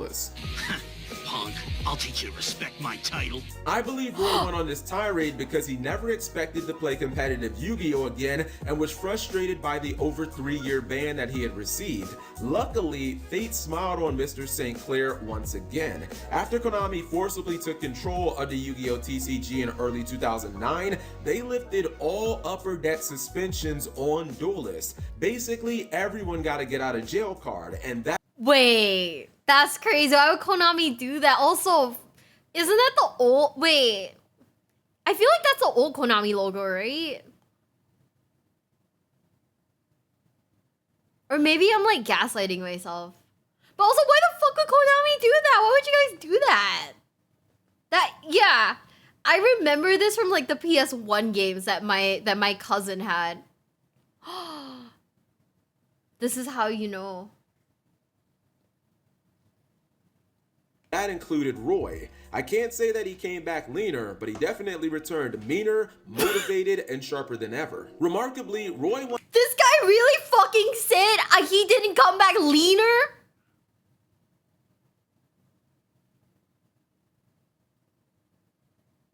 He got fucking violated. Jesus. He didn't come back leaner, he came back meaner. Wow. Yeah, wow. Yikes. Okay, you know what? Yeah. Once again hit the ground running as he entered the 2009 United States Championship and finished top 4 playing Blackwings. In my opinion, this was a... No! He got top 4 playing Maple's deck. This is fucked up. Maple, no! Maple, you're so hot! Oh, that's so sad. Absolutely shocking and incredible, especially considering that for such a long time he had not played competitive Yu-Gi-Oh! This led Roy to once again be invited to the Yu-Gi-Oh! World Championship in 2009, held in Tokyo, Japan. For the second time, Roy held back nothing and came closer to winning it all than ever. Roy thoroughly impressed, finishing in 3rd place. However, his epic 5Ds run was just getting started, as just a few short weeks after Worlds, Roy made top 16 at Shonen Jump Austin, Texas, while playing a unique skill-drained zombie deck. Within a few months of being back, not only had Roy competed... Zach, thank you for the 100 biddies. Thank you, thank you, thank you. Guys, zombie skill drain. Crazy. Also, is that fucking Mystic Tomato? Damn. In the Yu-Gi-Oh! World Championship for a second time, but he now had multiple tops and proved that his superb deck building skills hadn't left him. In the next year of 2010, Roy was hitting on all cylinders, and X-Sabers may have been Roy's true calling because in 2010, he was arguably the best X-Saber duelist in North America. Roy had an extraordinary year as he came in 3rd at Shonen Jump Nashville, then placed 2nd at YCS Toronto.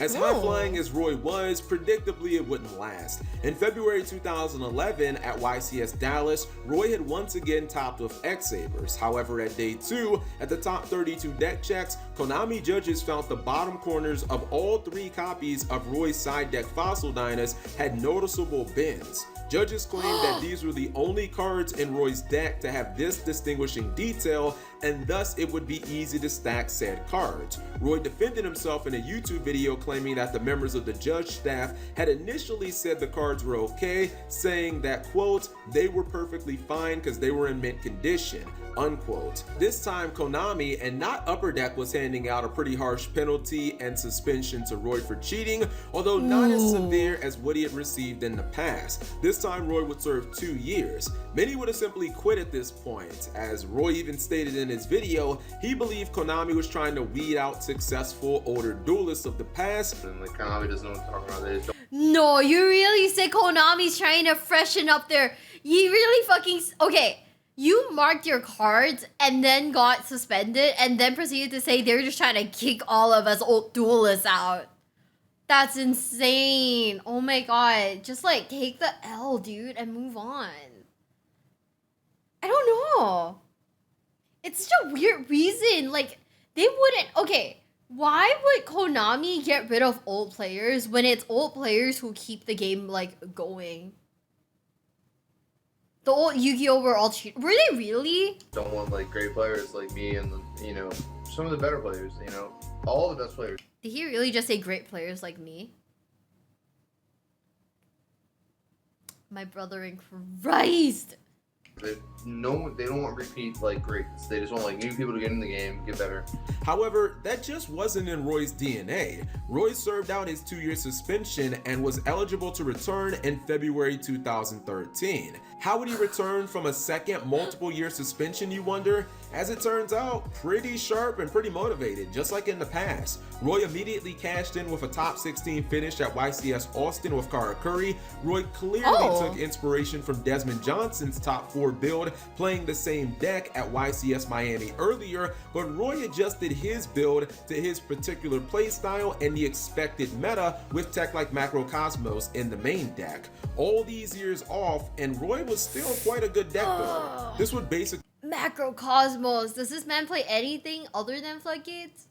marked the end of the line for Roy St. Clair's dueling career. He would have one more YCS top in 2015, 2 years later when he made it all the way to the top 16 playing Cleaford at Columbus, but there would be no third Miracle Run the Worlds in this story. In fact, Roy's story actually has quite the sad end as he tragically passed away just 3 years ago in 2017 at the young age of 30 years old. In the end, I'm not sure that there's one broad consensus on Roy St. Clair in the Yu-Gi-Oh community. With all the accusations, suspensions, and stories, I think it's pretty clear that he was a habitual cheater. He's been called the Ric Flair of Yu-Gi-Oh or the dirtiest player in the game, and to be honest, this guy probably wrote the book on cheating in trading card games in general. But on the other hand, I personally believe he was one of the smartest and most talented duelists this game's ever seen, as well as the fact that he's probably one of the best deck builders in Yu-Gi-Oh history. He's without a doubt very infamous, but I think that he's just as equally iconic. I think I'll close this video out by saying Roy wasn't perfect, and he certainly was no angel, at least not in terms of this game. He played fast and loose with the rules all the time, but he was still an icon in my book. And more importantly, he was one of us. He was a passionate Yu-Gi-Oh duelist who loved this game. I want people to understand, this guy spent almost 6 full years banned from Yu-Gi-Oh! On 3 separate occasions, but he never gave up, and each time he came back and started winning like he had never left. Roy, if you ever see this video, I hope I told your story well. You know, I do agree with that bit. I do agree with that bit. Like, I think that this guy ultimately still kind of deserves his flowers. I don't know how he's gonna see the video. I want to watch this, by the way. Out of curiosity, I was gonna watch this, but hang on. Let me just pause it real quick. Yeah, I don't know. I mean, I don't think he's gonna like the video. I don't think he's gonna like the video, but I do agree that they should give the guy his flowers. Because like he said, you know, he got banned, he kept coming back. And you have to really love a game to like come back, you know? He was legitimately good duelist until he lost to Pegasus. Well, yeah. You have to have a certain love for something to like just keep going back. And like, I do think that he did love the game. Yeah, the whole cheating bit is just, it's not great, but I kind of understand it because like, back in the day, right? I don't think, and I honestly think that this applies to anything where you can cheat. This applies to anything where you can cheat, right? But these are the guys who see a gap in the market and they do it. And I don't think that cheating will ever be a thing that will stop.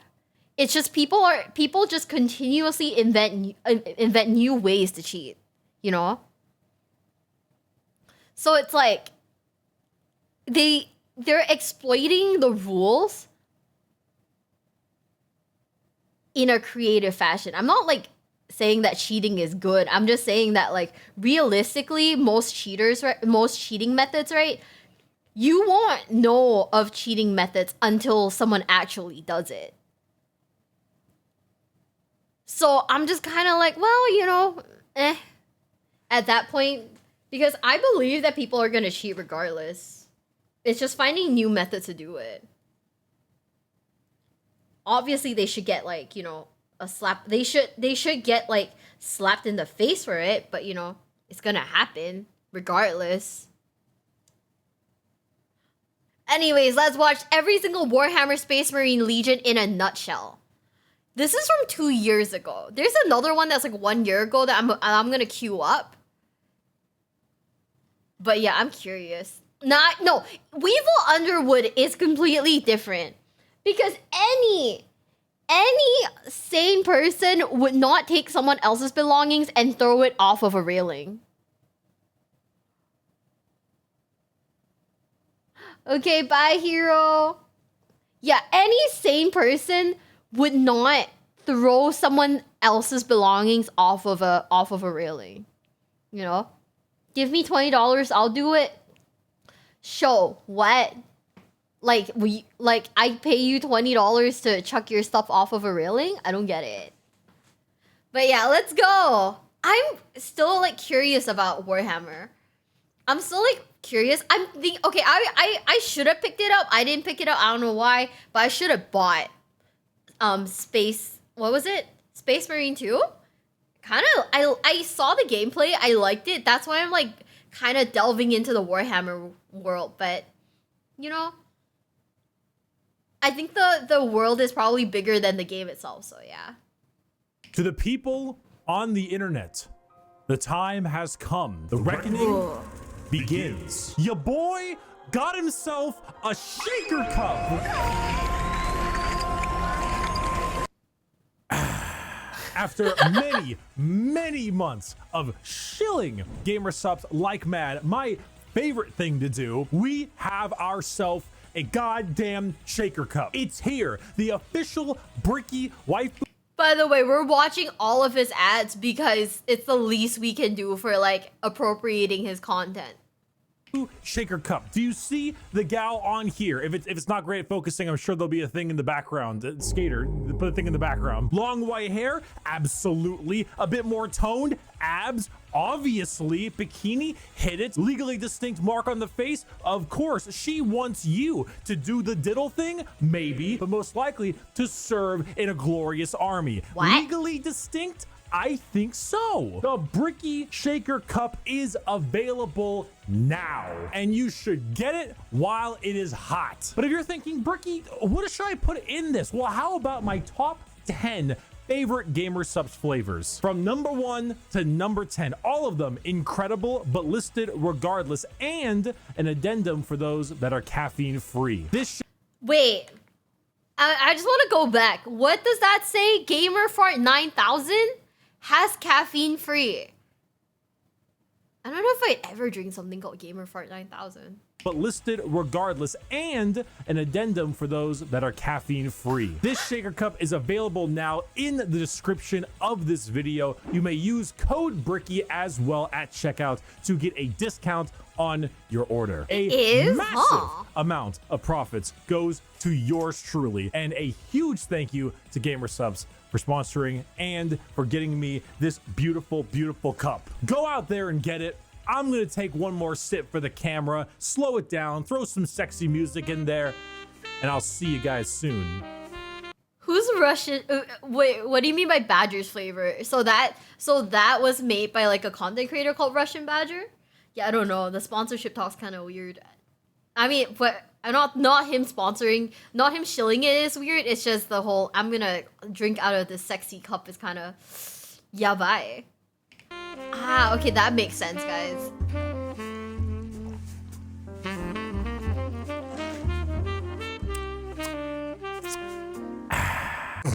Hello everybody, my name is Berkey, currently stuck in the walls of the most prodigious school in the Imperium by punishment for falling asleep during class.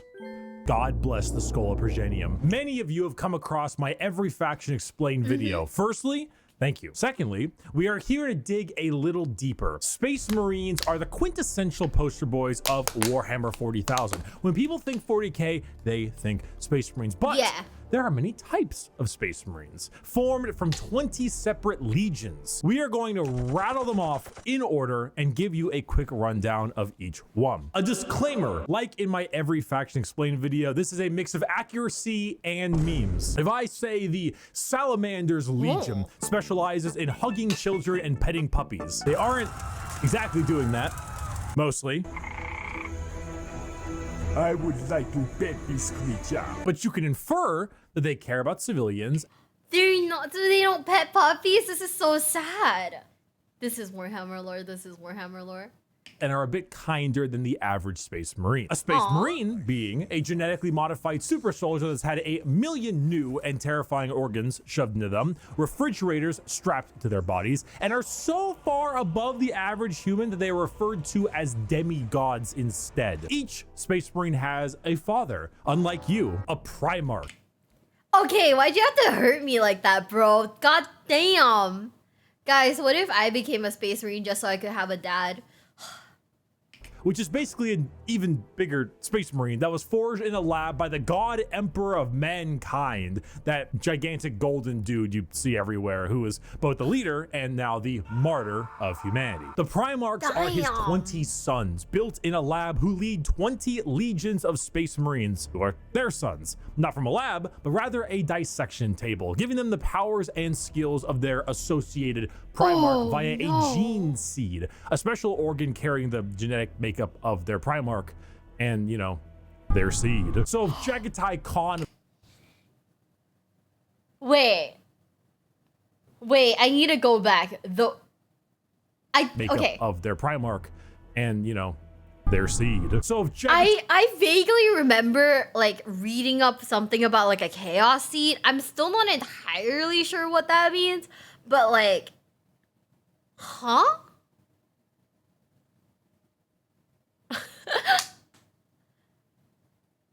I vaguely remember reading, because I was like doing like, I was like watching my friend play and I was like doing like research, right? And it was like, oh yeah, so space marines are made by like someone implanting a seed or something. And I just remember like being very confused. I'm still confused. Oh my gosh, shut up. Shut up, Arm. Tai Khan of the White Scars has the genetic makeup that wants him to go really, really fast. Then his sons, wait, really? Space Marines, also want to go really, really fast. I should note that I am only referring to the legions this time around. If you are interested in sub-factions like, let's say, the Black Templars, then it's not going to be here. However, I do have a excellent Black Templar video. I'd argue it's probably the most accurate one I can think of. It goes through the whole lore, everything about them. It's a very long video, and I'll put it in the description. Just look up Black Templar video in the description. You'll get what you need. And now, with the easy explanation out of the way, let us begin with our first Legion. Dark Angels. Dark Angels. Allegiance, loyal. Primarch Lion L. Johnson, a duelist, a knight, a real asshole, I'm not gonna lie. He looks like a good guy though. He's an asshole. The single word descriptor, paranoid. The Dark Angels are our first legion, hailing from the death world known as Caliban. Their Primarch, Lion L. Johnson, is what happens when you try to make the side profile Chad meme into a genuine character. He is a master tier duelist, a brilliant strategist, and an overall dick. There are few situations he isn't prepared for, and few fights he isn't ready to lead head on. This makes the Dark Angels have a very Knights of the Round Table vibe. They look like the Knights of old with these large suits of power armor, often donning robes and hoods. Their names also follow this. They have like Ezekiel, Azrael, Belial, Samuel, and so on. However, the common thing associated with Dark Angels are the Fallen, a part of their faction that turned traitor against the Imperium, and they are very heavily trying to expunge all knowledge of them from existence. Fallen? What Fallen? Never heard of any Fallen. Do you know about the Fallen? We're gonna take you away and mind probe you to make sure you have never heard of the Fallen. They definitely don't exist, and if they do exist, which they don't, we will find them even though they don't exist. They love their interrogations. They thrive in it. Lionel Johnson is a scorched earth policy sometimes, and it's given to his sons in force, which makes sense considering that when the Lion heard of a Chaos Primarch on a homeworld different Primarch, whose mom was there, he was like, let's nuke it. The Dark Angels are a special group where they formulate themselves into 3 different factions. The Deathwing Terminators, slow-moving, tough phalanx. The Raven Wing, fast jet bikes and flyers. And the Green Wing, which is your standard Marines. They are a jack of all trades, but not in the sense where they're good at everything, but rather they have a lot of things that are good at specific things. Like instead of 20 people that have a multi-tool, they instead have 20 people with gigantic power tools for every job imaginable. If you like being suspicious about everyone and everything in your surroundings, but you also like to have a whole lot of deep knight type lore, run the Dark Angels. The one. So is that like are they like the guys who are okay? So this is your legion.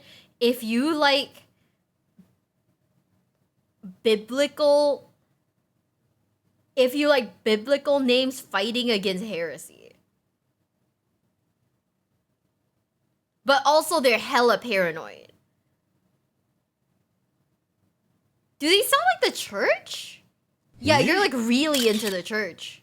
They sound like the other church one. What's it called? You know the you know the shit. The Sisters of Silence, but the Sisters of Battle or something. I can't remember. Sisters of something. But yeah, are they basically that? But like men? But also like a little less church and more like dedicated to like their daddy? Peace! The One Piece is real! Our second legion is a special one.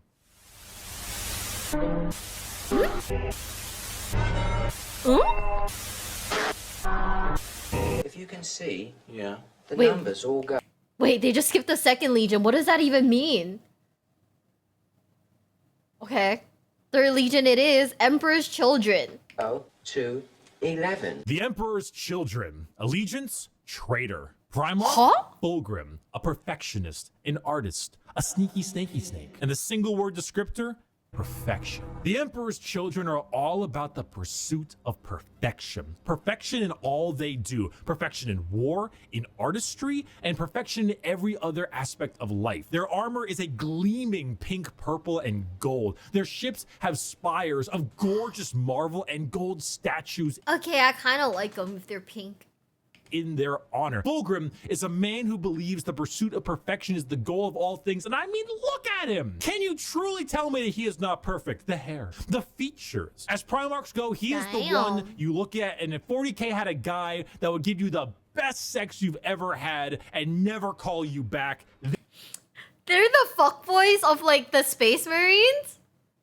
This is the fucking guy, which is why this pursuit of decadence led them to the evils of chaos. Yes. You know, they do give Griffith vibes. They do. They give Griffith vibes hard. But I feel like Griffith... Actually, no, Griffith would not call you back, huh? Not the fuckboys of the Space Marines. Emperor's Children are our first Chaos Legion, and not just a normal one. One devoted to, you guessed it, Slaanesh, the Prince of Pleasure, God of unspeakable excess. The Emperor's Children in their pursuit are now horrifyingly mutated beings through Slaanesh's great will. They torture and maim to feel perfection through pain. They screech and attack with sonic weaponry for perfection through sound. And they slaughter, aiming for perfection in war. Fulgrim himself lost the battle against Slaanesh as a demon sword corrupted his mind and transformed him into the sexy man he was, into the sexy snake he is now. A demon Primarch, corrupted and bringing his legion's will. Okay, guys. I take it back. Would not. I take it back. Yeah, would not. By himself. As far as Emperor's Children go, they are some bad people. They do horrible things to anyone and everything. In fact, they're such trolls that their battle cry is for the Emperor, despite being horribly mutated and corrupted. If you've ever taken a little too much of a drug, or maybe the music at a concert was too loud and you didn't bring any earplugs, or whatever the reason, you just So are the Emperor's Children Chaos Space Marines, or just like Marines, or just Space Marines that are corrupted? Also, does that make them heretics? They are chaos. Okay. So they're full chaos. And they're heretic. They're hella heretics then. Okay, so Third Legion is already gone. You wouldn't want a sexy snake man? No, that's kind of weird, bro. I'm not scaly. Not like I don't lean towards that. Extreme heretics. Why? What do you mean why? What do you mean why? That's take all those things and you dial it and you dial it and you twist it and the knob breaks. And that is the Emperor's Children. God is dead.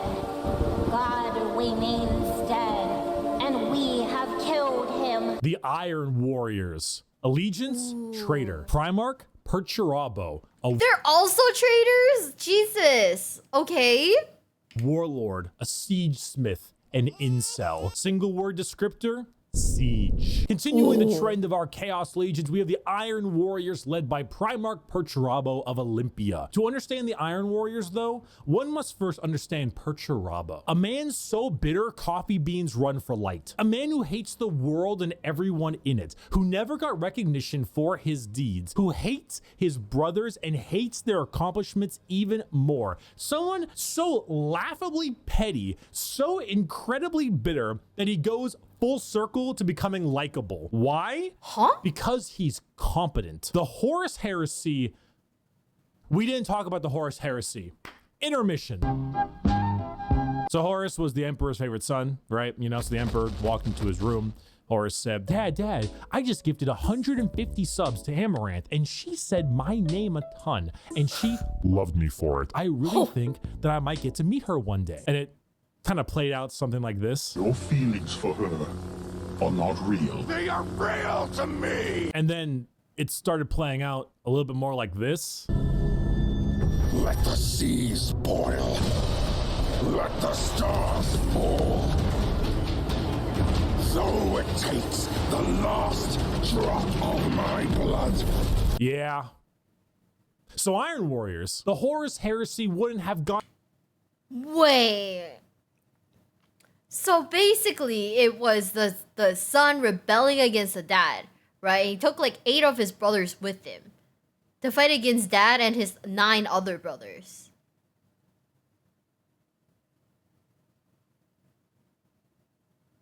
And that's the Horus Heresy. Horus thought that the emperor was corrupt. Oh. So, okay. It's not that he's got, okay. Okay, yeah, okay, that makes more sense. That's me, I'm corrupt. Congrats, Jeff. That word bearer guy corrupted Horus, kinda. So he was like manipulated into thinking that his dad was corrupt? Ah.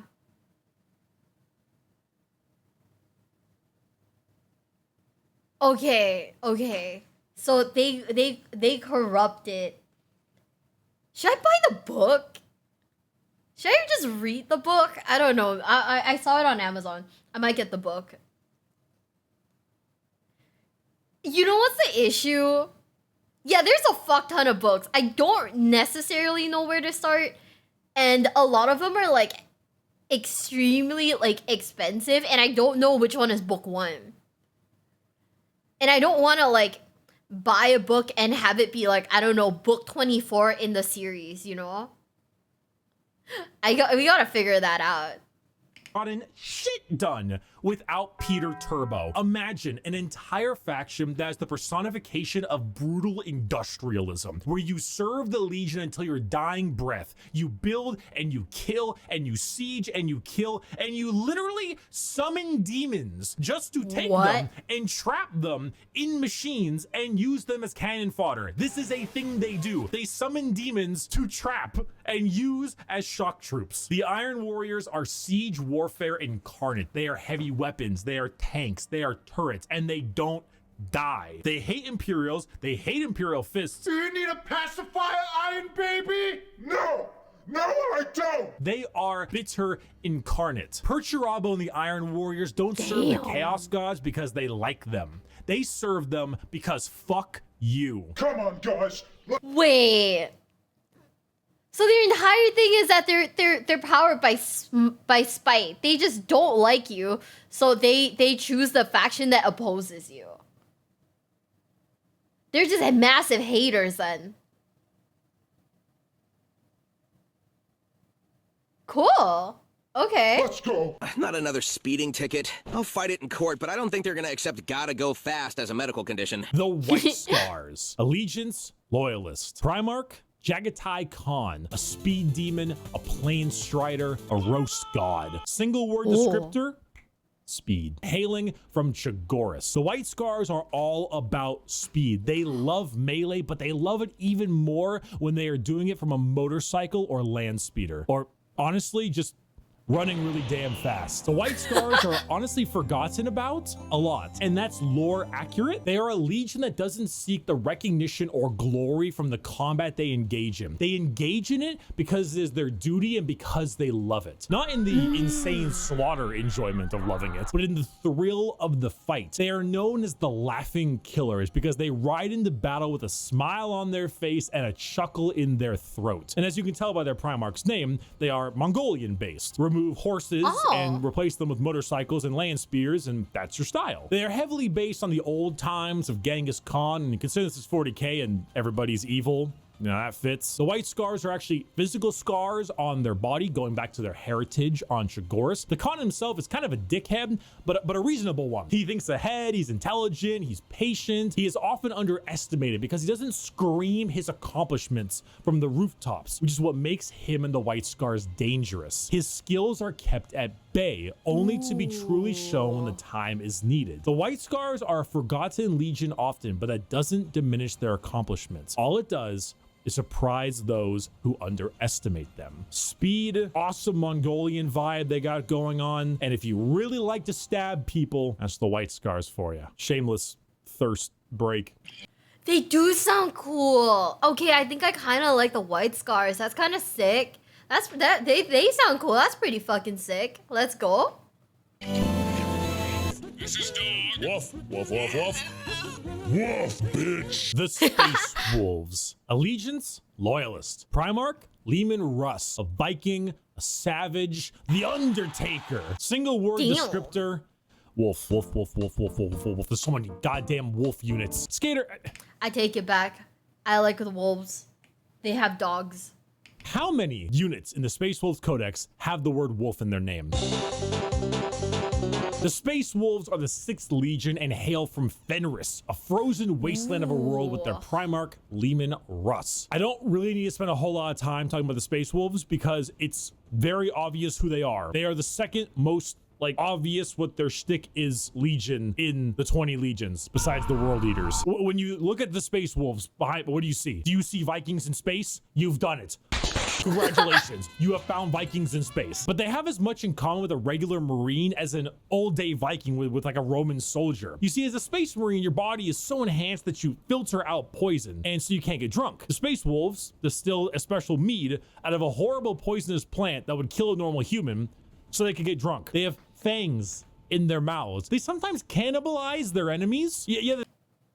I'm sorry, they what now?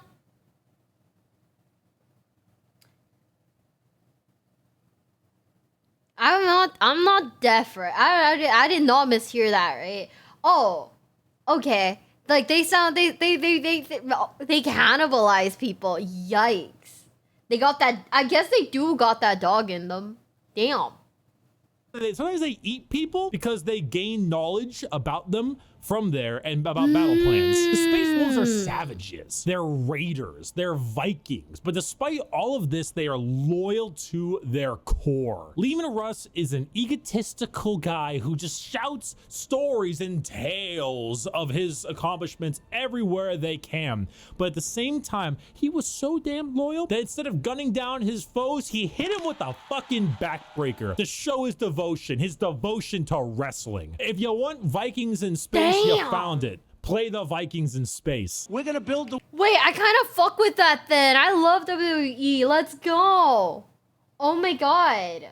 I kind of love that. Space Marines have an organ that lets them eat anything, basically. Oh, okay. Yikes. War, we have no choice. We have no choice. Build that wall. Build that wall. Build that wall. The Imperial Fists. Allegiance, Loyalist. Primarch, Rogel Dorn. A builder, a phalanx, and he needs a hand. Single word descriptor, fortify. The Imperial Fists are led by Primarch Rogel Dorn, their homeworld of Inuit. However, they themselves are actually a fleet-based chapter, with their main source of recruitment coming from an enormous moon-sized ship called the Phalanx. The Fists are a chapter you think of when you think of duty. They love to serve. The love to serve and the inability to be moved. Rogel Dorn is an architect, a master builder, and basically a rock in... Wait. Hold Rogel up. Dorn is an architect, a master... Why does he look like Bruce Willis in this picture?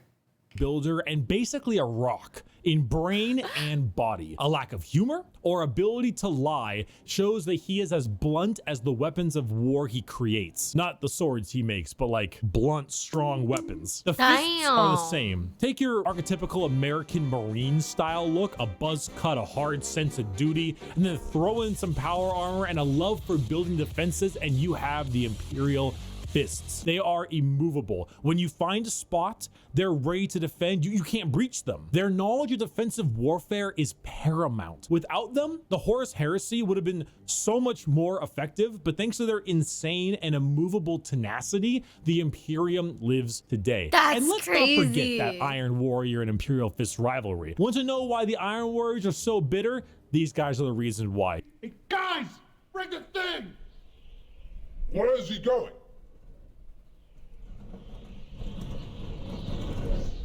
Okay. Is that a cat?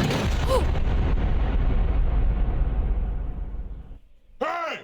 Hey, that could have killed me! Hey, guys! We missed! Get another! Dorn and Perturabo are basically Wait, what? The Virgin Petrarabo, Petrarabo versus a Chad Dorn. That's kind of crazy. Yeah, they're pretty fucking sick, dude. Damn. I was like, they're toxic. Wait, what do you mean by they're toxic yaoi? What does that mean? I love how the Chad Dorn didn't betray the Emperor. two sides of the same coin. Inspires One's a bit loyalty. more level-headed and got better jobs. If you want to be defensive, to be good at everything Space Marines are good at, bolters, heavy weapons, vehicles, you want a classic military fighting force, start fisting. I am having a very bad day. This? That sounds. They sound good. Okay.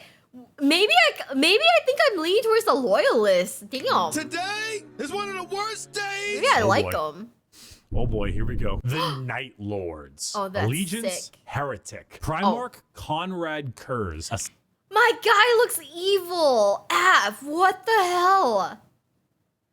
He looks so evil. sadist, a vigilante, the presso espresso. Single word, fear. The Night Lords are my favorite legion, hailing from Nostromo and their Primarch, Conrad Kurz. They are a traitor legion from a planet known as the Sunless World, or the World of Endless Night. Nostromo is a horrible hive city that is known for being host to some of the worst gang violence, murder, and working conditions around. The only thing keeping the population in check is the suicide rate. The Night Lords fall in the what now?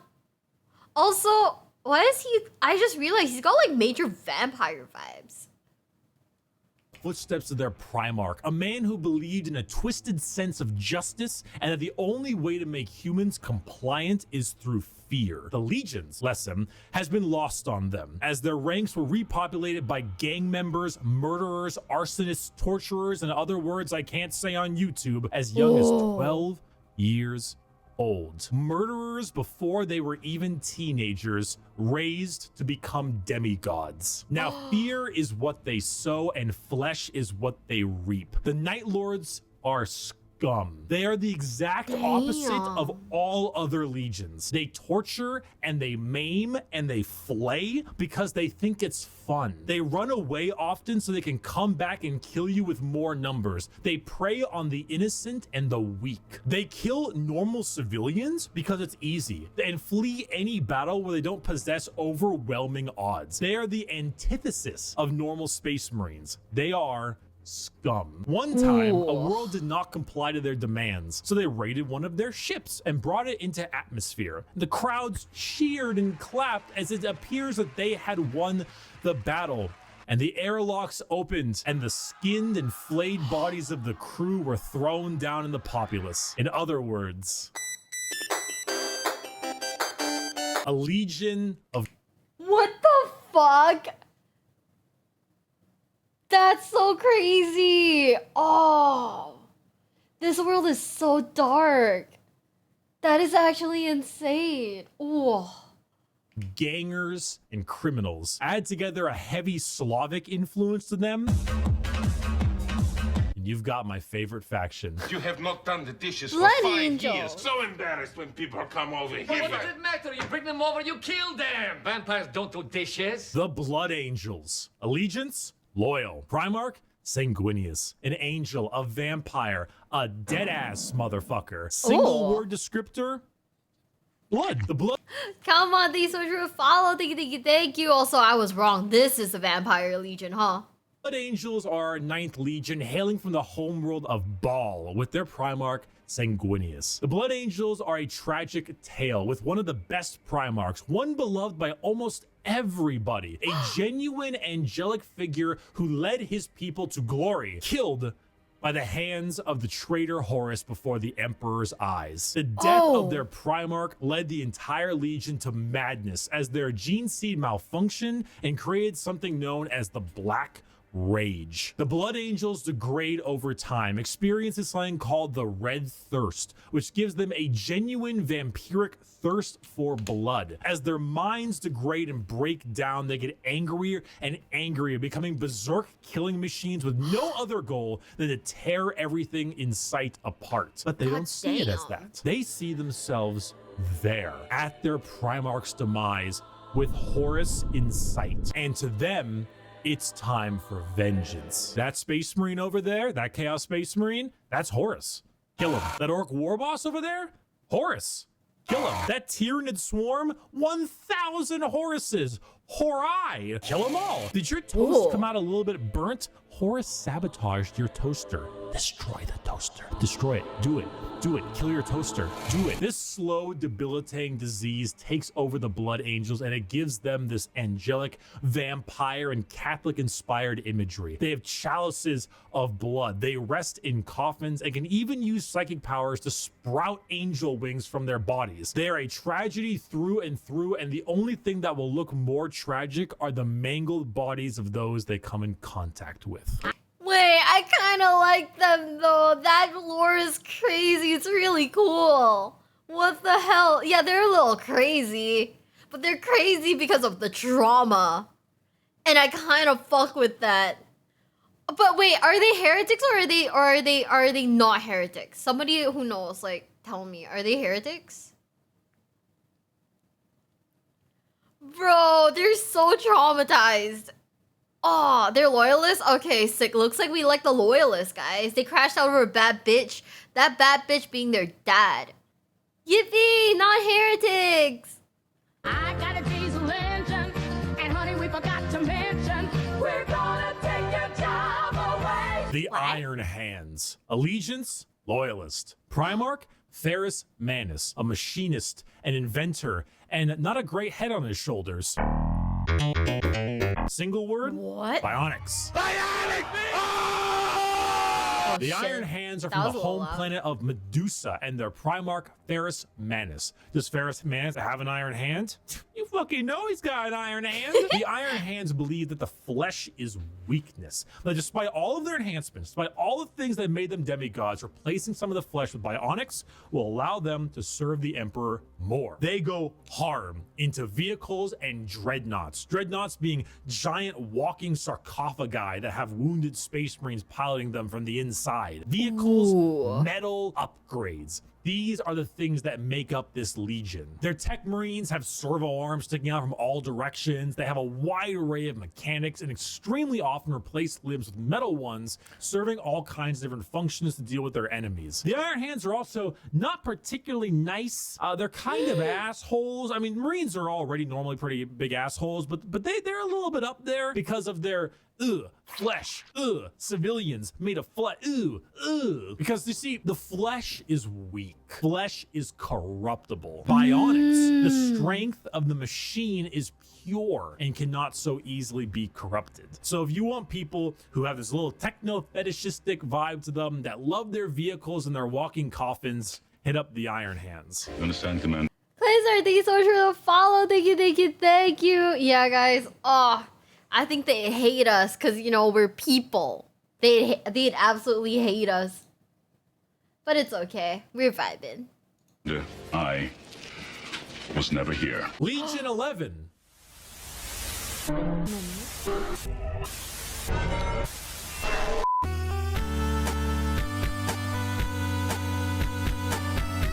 Why, hello What does there. that even I returned mean? from touching grass. I know. I'm pretty cool with the grass touching. Uh-huh. Now let's continue our Warhammer lecture. Oh, it's a lost my region. jammies! Okay, so what's going on here? I am a super sandwich! The World Eaters. What? Allegiance, Heretic. Primarch, Angron. They look evil as fuck. A butcher, a slaughterer. Like extremely, earth-shatteringly, unreasonably fuck-ass mad. Single word descriptor, anger. Hey you! Yeah, you! Are you mad? Do you just fucking hate everything? Do you want to murder everything in sight and get rewarded for doing so? Then you should join the World Eaters. Home planet of Nuceria and Primarch Angron, who, if the name didn't suggest, is real fucking angry. Angron was raised a slave, forced to fight in gladiator pits. When he refused, they shoved old world tech into his brain so that if he ever felt any emotion other than anger, it caused him extreme pain. All his sons, wanting to be like their dad, also put a version of these nails in their brain. So now you have an entire legion who literally feel unimaginable pain if they are feeling any emotion other than anger. I'd be pretty fucking angry too. But also, what the hell is this backstory? That's crazy. Like, they just made this guy hella angry and didn't think that there'd be repercussions. Like, this guy would betray them for you know. He's like pretty fucking angry. Like, goddamn. Slap them with a freight train of armor, 2 goddamn chainsaw axes, and you can see what's gonna happen. It's no wonder they're corrupted by corn. They're honestly a surprisingly sad legion that I actually screwed up in assuming that they were all just angry murderers. I mean, they are. But they didn't start out that way. Their corn corruption degraded their intelligence, their free will, and made powerful warriors into arguably even more powerful warriors, but blunt, like frothing at the mouth psycho warriors. The World Eaters, like I mentioned in the Space Wolves, they wear their concept on their sleeve. They are angry, they want to kill things, they want to kill you, and maybe some of their friends, and that's the faction. They're red, they're mad, they're gonna run at you and cause death. If you like that, you play the World Eaters. Or you like it because they were, you know, at one point a lot better than that. Most of Warhammer was a lot better than that. I was once a lot better than that. That was when I was in college. I didn't finish college, and neither did Angron. It's Ultramarines. It's not done by sunrise. I'll cut Yeah, your they balls kinda off. need The therapy, huh? Ultramarines. Allegiance, Loyalists. Bro, everyone in this universe needs therapy. Everyone.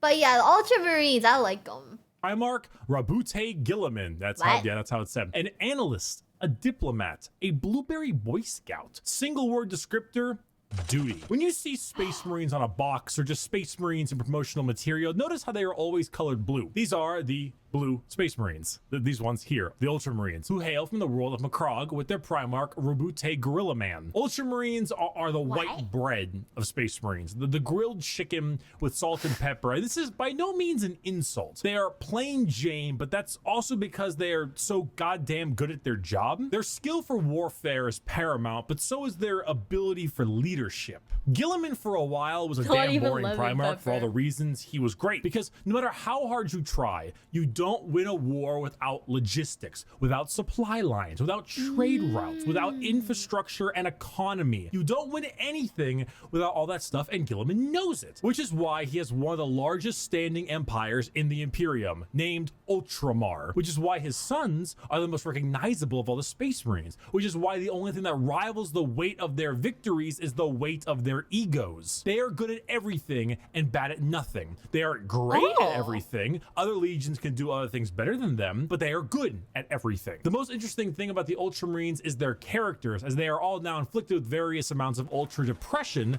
for many reasons. Gilliman is, at the time of recording, the only playable Primarch currently on the tabletop, and the only one that has returned to the 41st millennium for the Loyalist side. He took one look at what his empire has become and immediately wanted to fucking die. Being forced to lead everything he once hated, an Imperium rotten to its core with his sole responsibility. That's crazy. So he didn't want to come back. He had to. Oh. Damn. Okay, I feel bad for the dude. He time skipped. He really did. Simulacrum of Matthew. Sorry for follow. Thank you. Thank you. Welcome to the basement. Welcome. Responsibility to save it is kind of what makes him interesting. They are a perfectly standard legion with perfectly standard ideals, and great if you want a simple, clean slate. Uh-oh, stinky funny poop. Oh no, this is the gross like chaos god guy, right? This is the gross one, right? Poop funny. Woo! The Death Guard. Allegiance, Heretic. Primarch, Mortarion. A Reaper, a Poison, an ungodly stench. Single the word green descriptor, one, Nurgle or rot. something. The Death Guard hail from Barbaros, with the Primarch Mortarion. The 14th Legion were known for their incredible resilience to damage. That's a lot of damage. Where the Imperial Fists were defensive thanks to tactics and posturing, the Death Guard were resilient because they could take a punch or a gut shot or a cannon to the chest and just keep on moving. They are slow, yet they are resistant, which was only confounded as a Death Guard captain, Typhus, codename Dickhead, sold them out to Nurgle, god of rot and decay. Now, What is he called Dickhead because of the thing? Oh, because of the thing on his head? Damn. Now, the Death Guard are a Nurgle-worshipping infected legion whose ability to feel pain and take damage has all but just gone away. They wade through gunfire, able to kill normal Marines 10 times over and continue unharmed, all while spreading rot and disease in the name of their dark, very stinky master. Where the Death Guard enter, plague spreads. People get sick and they die. They spread debilitating disease to all around them. Why would a legion need to be anything more than very tanky when their enemies are falling over, puking, firing out of both ends, and having their skin peel off just by their presence? Entire worlds infested with a zombie rot, swarms of insects that eat flesh and metal alike, all while the legion advances slowly, painfully, allowing the disease they spread to take its toll before they reap the lives they believe belong to them. And look at Mortarion's model, dude. The man is baller as fuck. A gigantic moth with a gigantic scythe. Come on now. The Death Guard. So their whole thing is just being gross then. That's kind of wild. Damn. My next trick! I'm gonna fucking kill myself. The Thousand Sons. Allegiance, Heretic. Primarch, Magnus the Red. A scholar, a sorcerer. What are those titty tusks? What are those titty tusks? They're your favorite traders? Okay, I guess we'll have to watch this. We'll have to watch this really closely to figure out why. Oh. Nerd. Single word descriptor? Magic. The Thousand Sons hail from their homeworld of Prospero, with their Primarch Magnus the Red. The final of our 4 major Chaos God factions, the Thousand Sons are disciples of Tzeentch, the Changer of Ways. Heavily inspired by their Egyptian theming, the Legion themselves are slaves to the god of trickery and change. Most of them no longer even Oh, this is the Egyptian themed one. Oh. I'm not jealous of the titty tusk. I'm just confused because, like, does that not get in the way? having a physical form, reduced to just dust, piloting suits of armor at the whim of a sorcerer leader. Okay, hold on, the that's Thousand kinda Sons sick do not looking. deserve their fate. There's a common joke that Magnus did nothing wrong.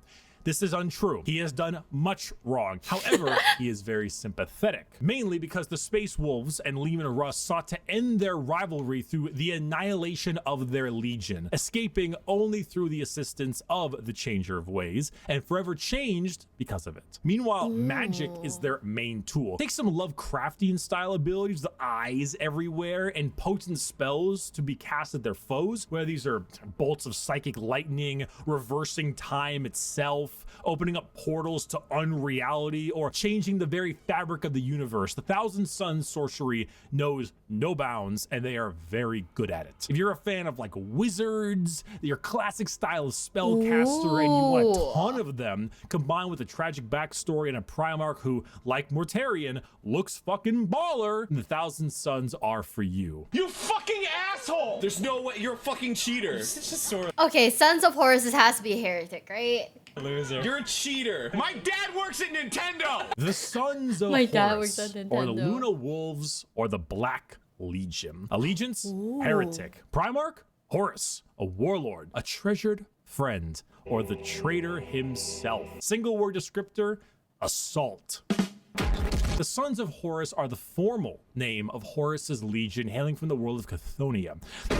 The Sons of Horus themselves were assault troops. The strength of their attack was some of the most powerful in the legions. While the White Scars may favor speed for their strikes, the Sons of Horus were known for their overall offensive power. It was even said that if the Sons of Horus met the Imperial Fists, they would be at a stalemate for eternity. However, the Sons of Horus are no longer, because, well... Is that the Emperor? They are now instead the Black Legion, led by Abaddon the Despoiler, who claims to succeed where his father failed. The Black Legion are still an offensive and assault-based force, but they act much like the Ultramarines, but for chaos. Your standard black and brass Space Marine, who are known for recruiting. Hold up, that's kind of sick looking though. Thank you, Pulsar. Thank you, thank you. Thanks for being so nice. Also, they look fucking sick. What the hell? In all different kinds of avenues. Anyone can become a member of the Black Legion. Anyone can swear allegiance to the War Master. You gain favored by not just one, but all four gods equally. Their famous line, "Let the galaxy burn," is the best way to describe them. It doesn't matter what the outcome is. So long as the Imperium dies, the Black Legion has done its job. Okay. Is there a game for these guys? Because they sound kind of sick. I know there's like games for like the blue Space Marines, like the Ultramarine Space Marines, but like is there a game for like the black and gold ones? Because that sounds kind of sick. They are a legion formed from hatred and spite, with a clear goal in mind. As the Dark Gods are calling, and the Black Legion are sure to answer. Hello. Do you have a moment to talk about our Lord? Oh, they look evil. These ones look evil. Only on tabletop? The word bearers. Allegiance, heretic. Primarch, Lorgar Aurelian, a preacher, a fanatic, a choir boy. Single word descriptor, zeal. If the Black Legion answer the call of the Dark Gods, what if instead you decide to call the gods first? Well, then the word bearers are for you. The 17th Legion, led by Primarch Lorgar on the planet of Colchis, are for you. The 17th Legion. What is this picture? Why does it look so like yassified? What is this yassified ass picture? They made him look less crusty and more like, I don't know, like hot. What is this? Legion led by Primarch Lorgar on the planet of Colchis.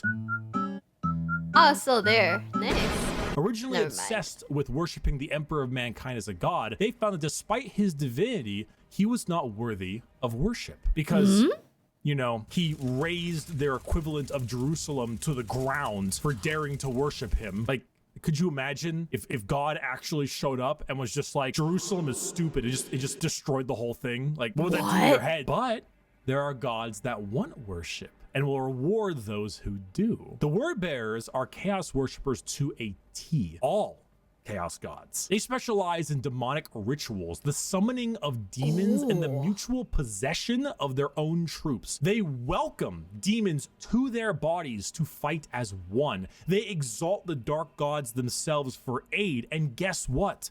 They answer. In the world of 40K, Satan doesn't just call you back. He hops in his GT Mustang and he crashes on your couch. In the world of 40K, your rituals will end with genuine results. The word bearers know this. They know through sacrifices, through devotion, through dark baptism, the gods will answer and they will be rewarded. So they use it. They bring forth demons. They bring forth possessions. They bring forth the power of the neverborn, the damned, and those that hide in the dark to bear against the Imperium. Lorgar sits there, smiling, as the truth he always knew, the existence of gods and the importance of faith, is a reality.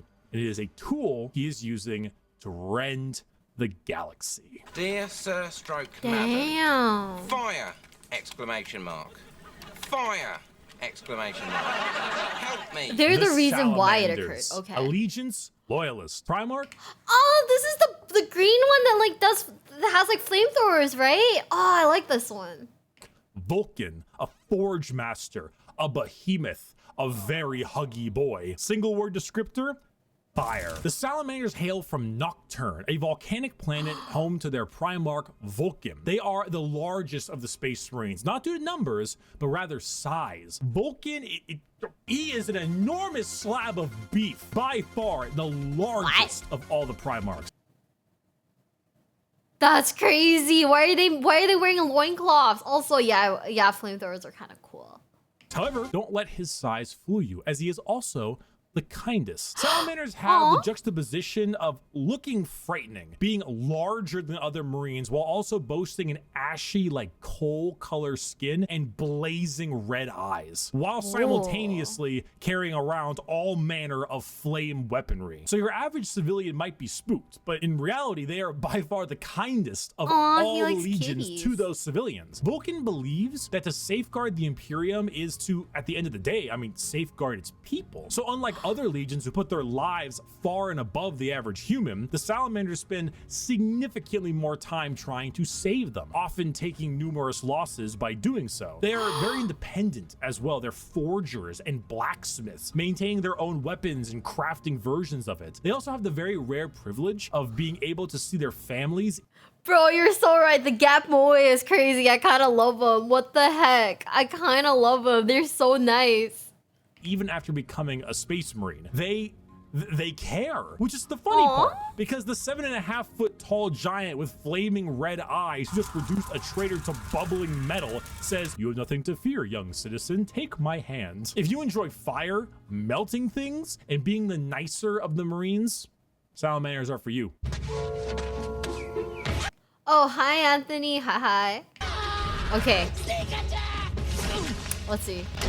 I feel like they're evil. Don't work if you yell it out loud. The Raven Guard. Allegiance, Loyalist. Oh, they're not. Corvus Corax, a raven, a shadow.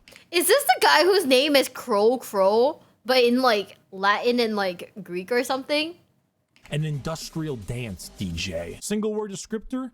Stealth. The Raven Guard are the final Loyalist Legion at 19 and hail from the planet Deliverance with Primarch Corvus Corax. This is the stealthy one, right? Already, the Raven Guard are stealth specialists and proficient in all manners of assassination. Despite this, their signature winged jump pack and double lightning claw look is, well, not very stealthy.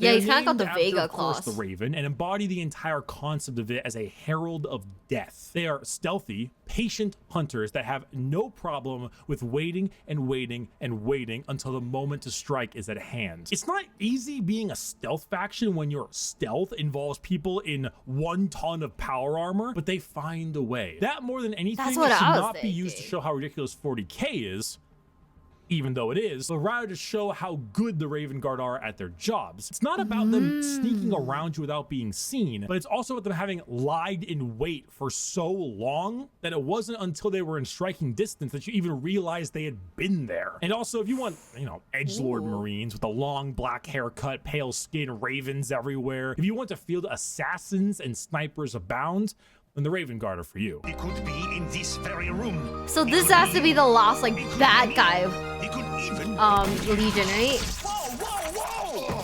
What? It was obvious. Yeah, the Alpha those are Legion. kind of cool. Allegiance, Heretic. I knew it. Primarch, Alfarius, and Omegon. Saboteurs, destabilizers, they're in your walls. Single word descriptor, espionage. Finally, the 20th Legion, the Alpha Legion, led by Alpharius and Omegon, the only Legion to have two Primarchs who were split as twins. The Alpha Legion are heretical, we think, and specialize in destabilization of society and armies. Their entire shtick is the Hydra, because when you cut off one head, two more take its place. All of the Alpha Legion look exactly like their Primarch. Olive skin, shaved head. All claim to be Alpharius. All are liars. They make the largest use of sleeper cells and cultists in the Chaos Space Marine factions because it's extremely easy to take over a planet when you Poisoned our water supply, burned our crops, and delivered a plague unto our houses! Where the Raven Guard use stealth and sabotage to eliminate their enemies, the Alpha Legion prefer to weaken them over time with sleeper agents, impersonations, basically anything you can. Wait, I kind of like them. That's kind of sick. I'm not gonna lie. That's actually really kind of cool. Imagine from a hardcore spy movie or Cold War level espionage. Being Alpharius is not only an honor, being Alpharius is a requirement. There's a story of someone chasing down an Alpha Legion agent for years upon years, and when they finally catch up with them and they see that the agent is wearing the same face as their pursuer, because this was the plan all along, to kill him and take his spot. We're talking facial reconstruction surgery, we're talking hacking, we're talking political assassination and impersonation, everything. They are Space Marines in name only, because being a strong stoic warrior is not what the Alpha Legion is interested in. In fact, the Alpha Legion is interested in you not even knowing that the Alpha Legion is a thing. I am Alpharius. You are Alpharius. We are all Alpharius in his Lord's glorious army. That's Thank kind you of everyone sick. so much for watching this video. I hope you learned a little something. Oh my gosh. Okay, that's kind of sick. I'm not gonna lie. I really enjoyed that actually. Think we might just end here. I'm gonna raid out into someone, but that was pretty sick. I'm not gonna lie. I did really like that. I wonder who's live right now. Let me see. You know what? Let me see. We'll raid my friend Nif. And that you can definitely hear. Oops. But we'll rate my friend Nif. Nice stream. Thank you. We will be watching more Warhammer 40k stuff because I'm actually kind of interested. Like this universe is actually kind of sick. I'm not gonna lie. But yeah, I'm probably gonna eat, take a short nap, and wait for my wife to come home. And by my wife, I mean my bestie. Because you know, I'm Alpharius's rate message. Sure, why not? Yeah, I don't think I'll actually like buy the miniatures, like the figurines itself, because you know that shit's kind of expensive, and you know we're broke from like the constant Yu-Gi-Oh boxes. But I do really like the lore, and I'm thinking about getting the game. Yeah, I don't know. Maybe I should make more video games. Heck. But anyways, I'm gonna raid out now, and I'll see you guys tomorrow. Thank you for being here, and thank you for watching my cover debut. Thank you, everyone. I love you guys so much. You guys are the best. I'll see you guys tomorrow. Bye.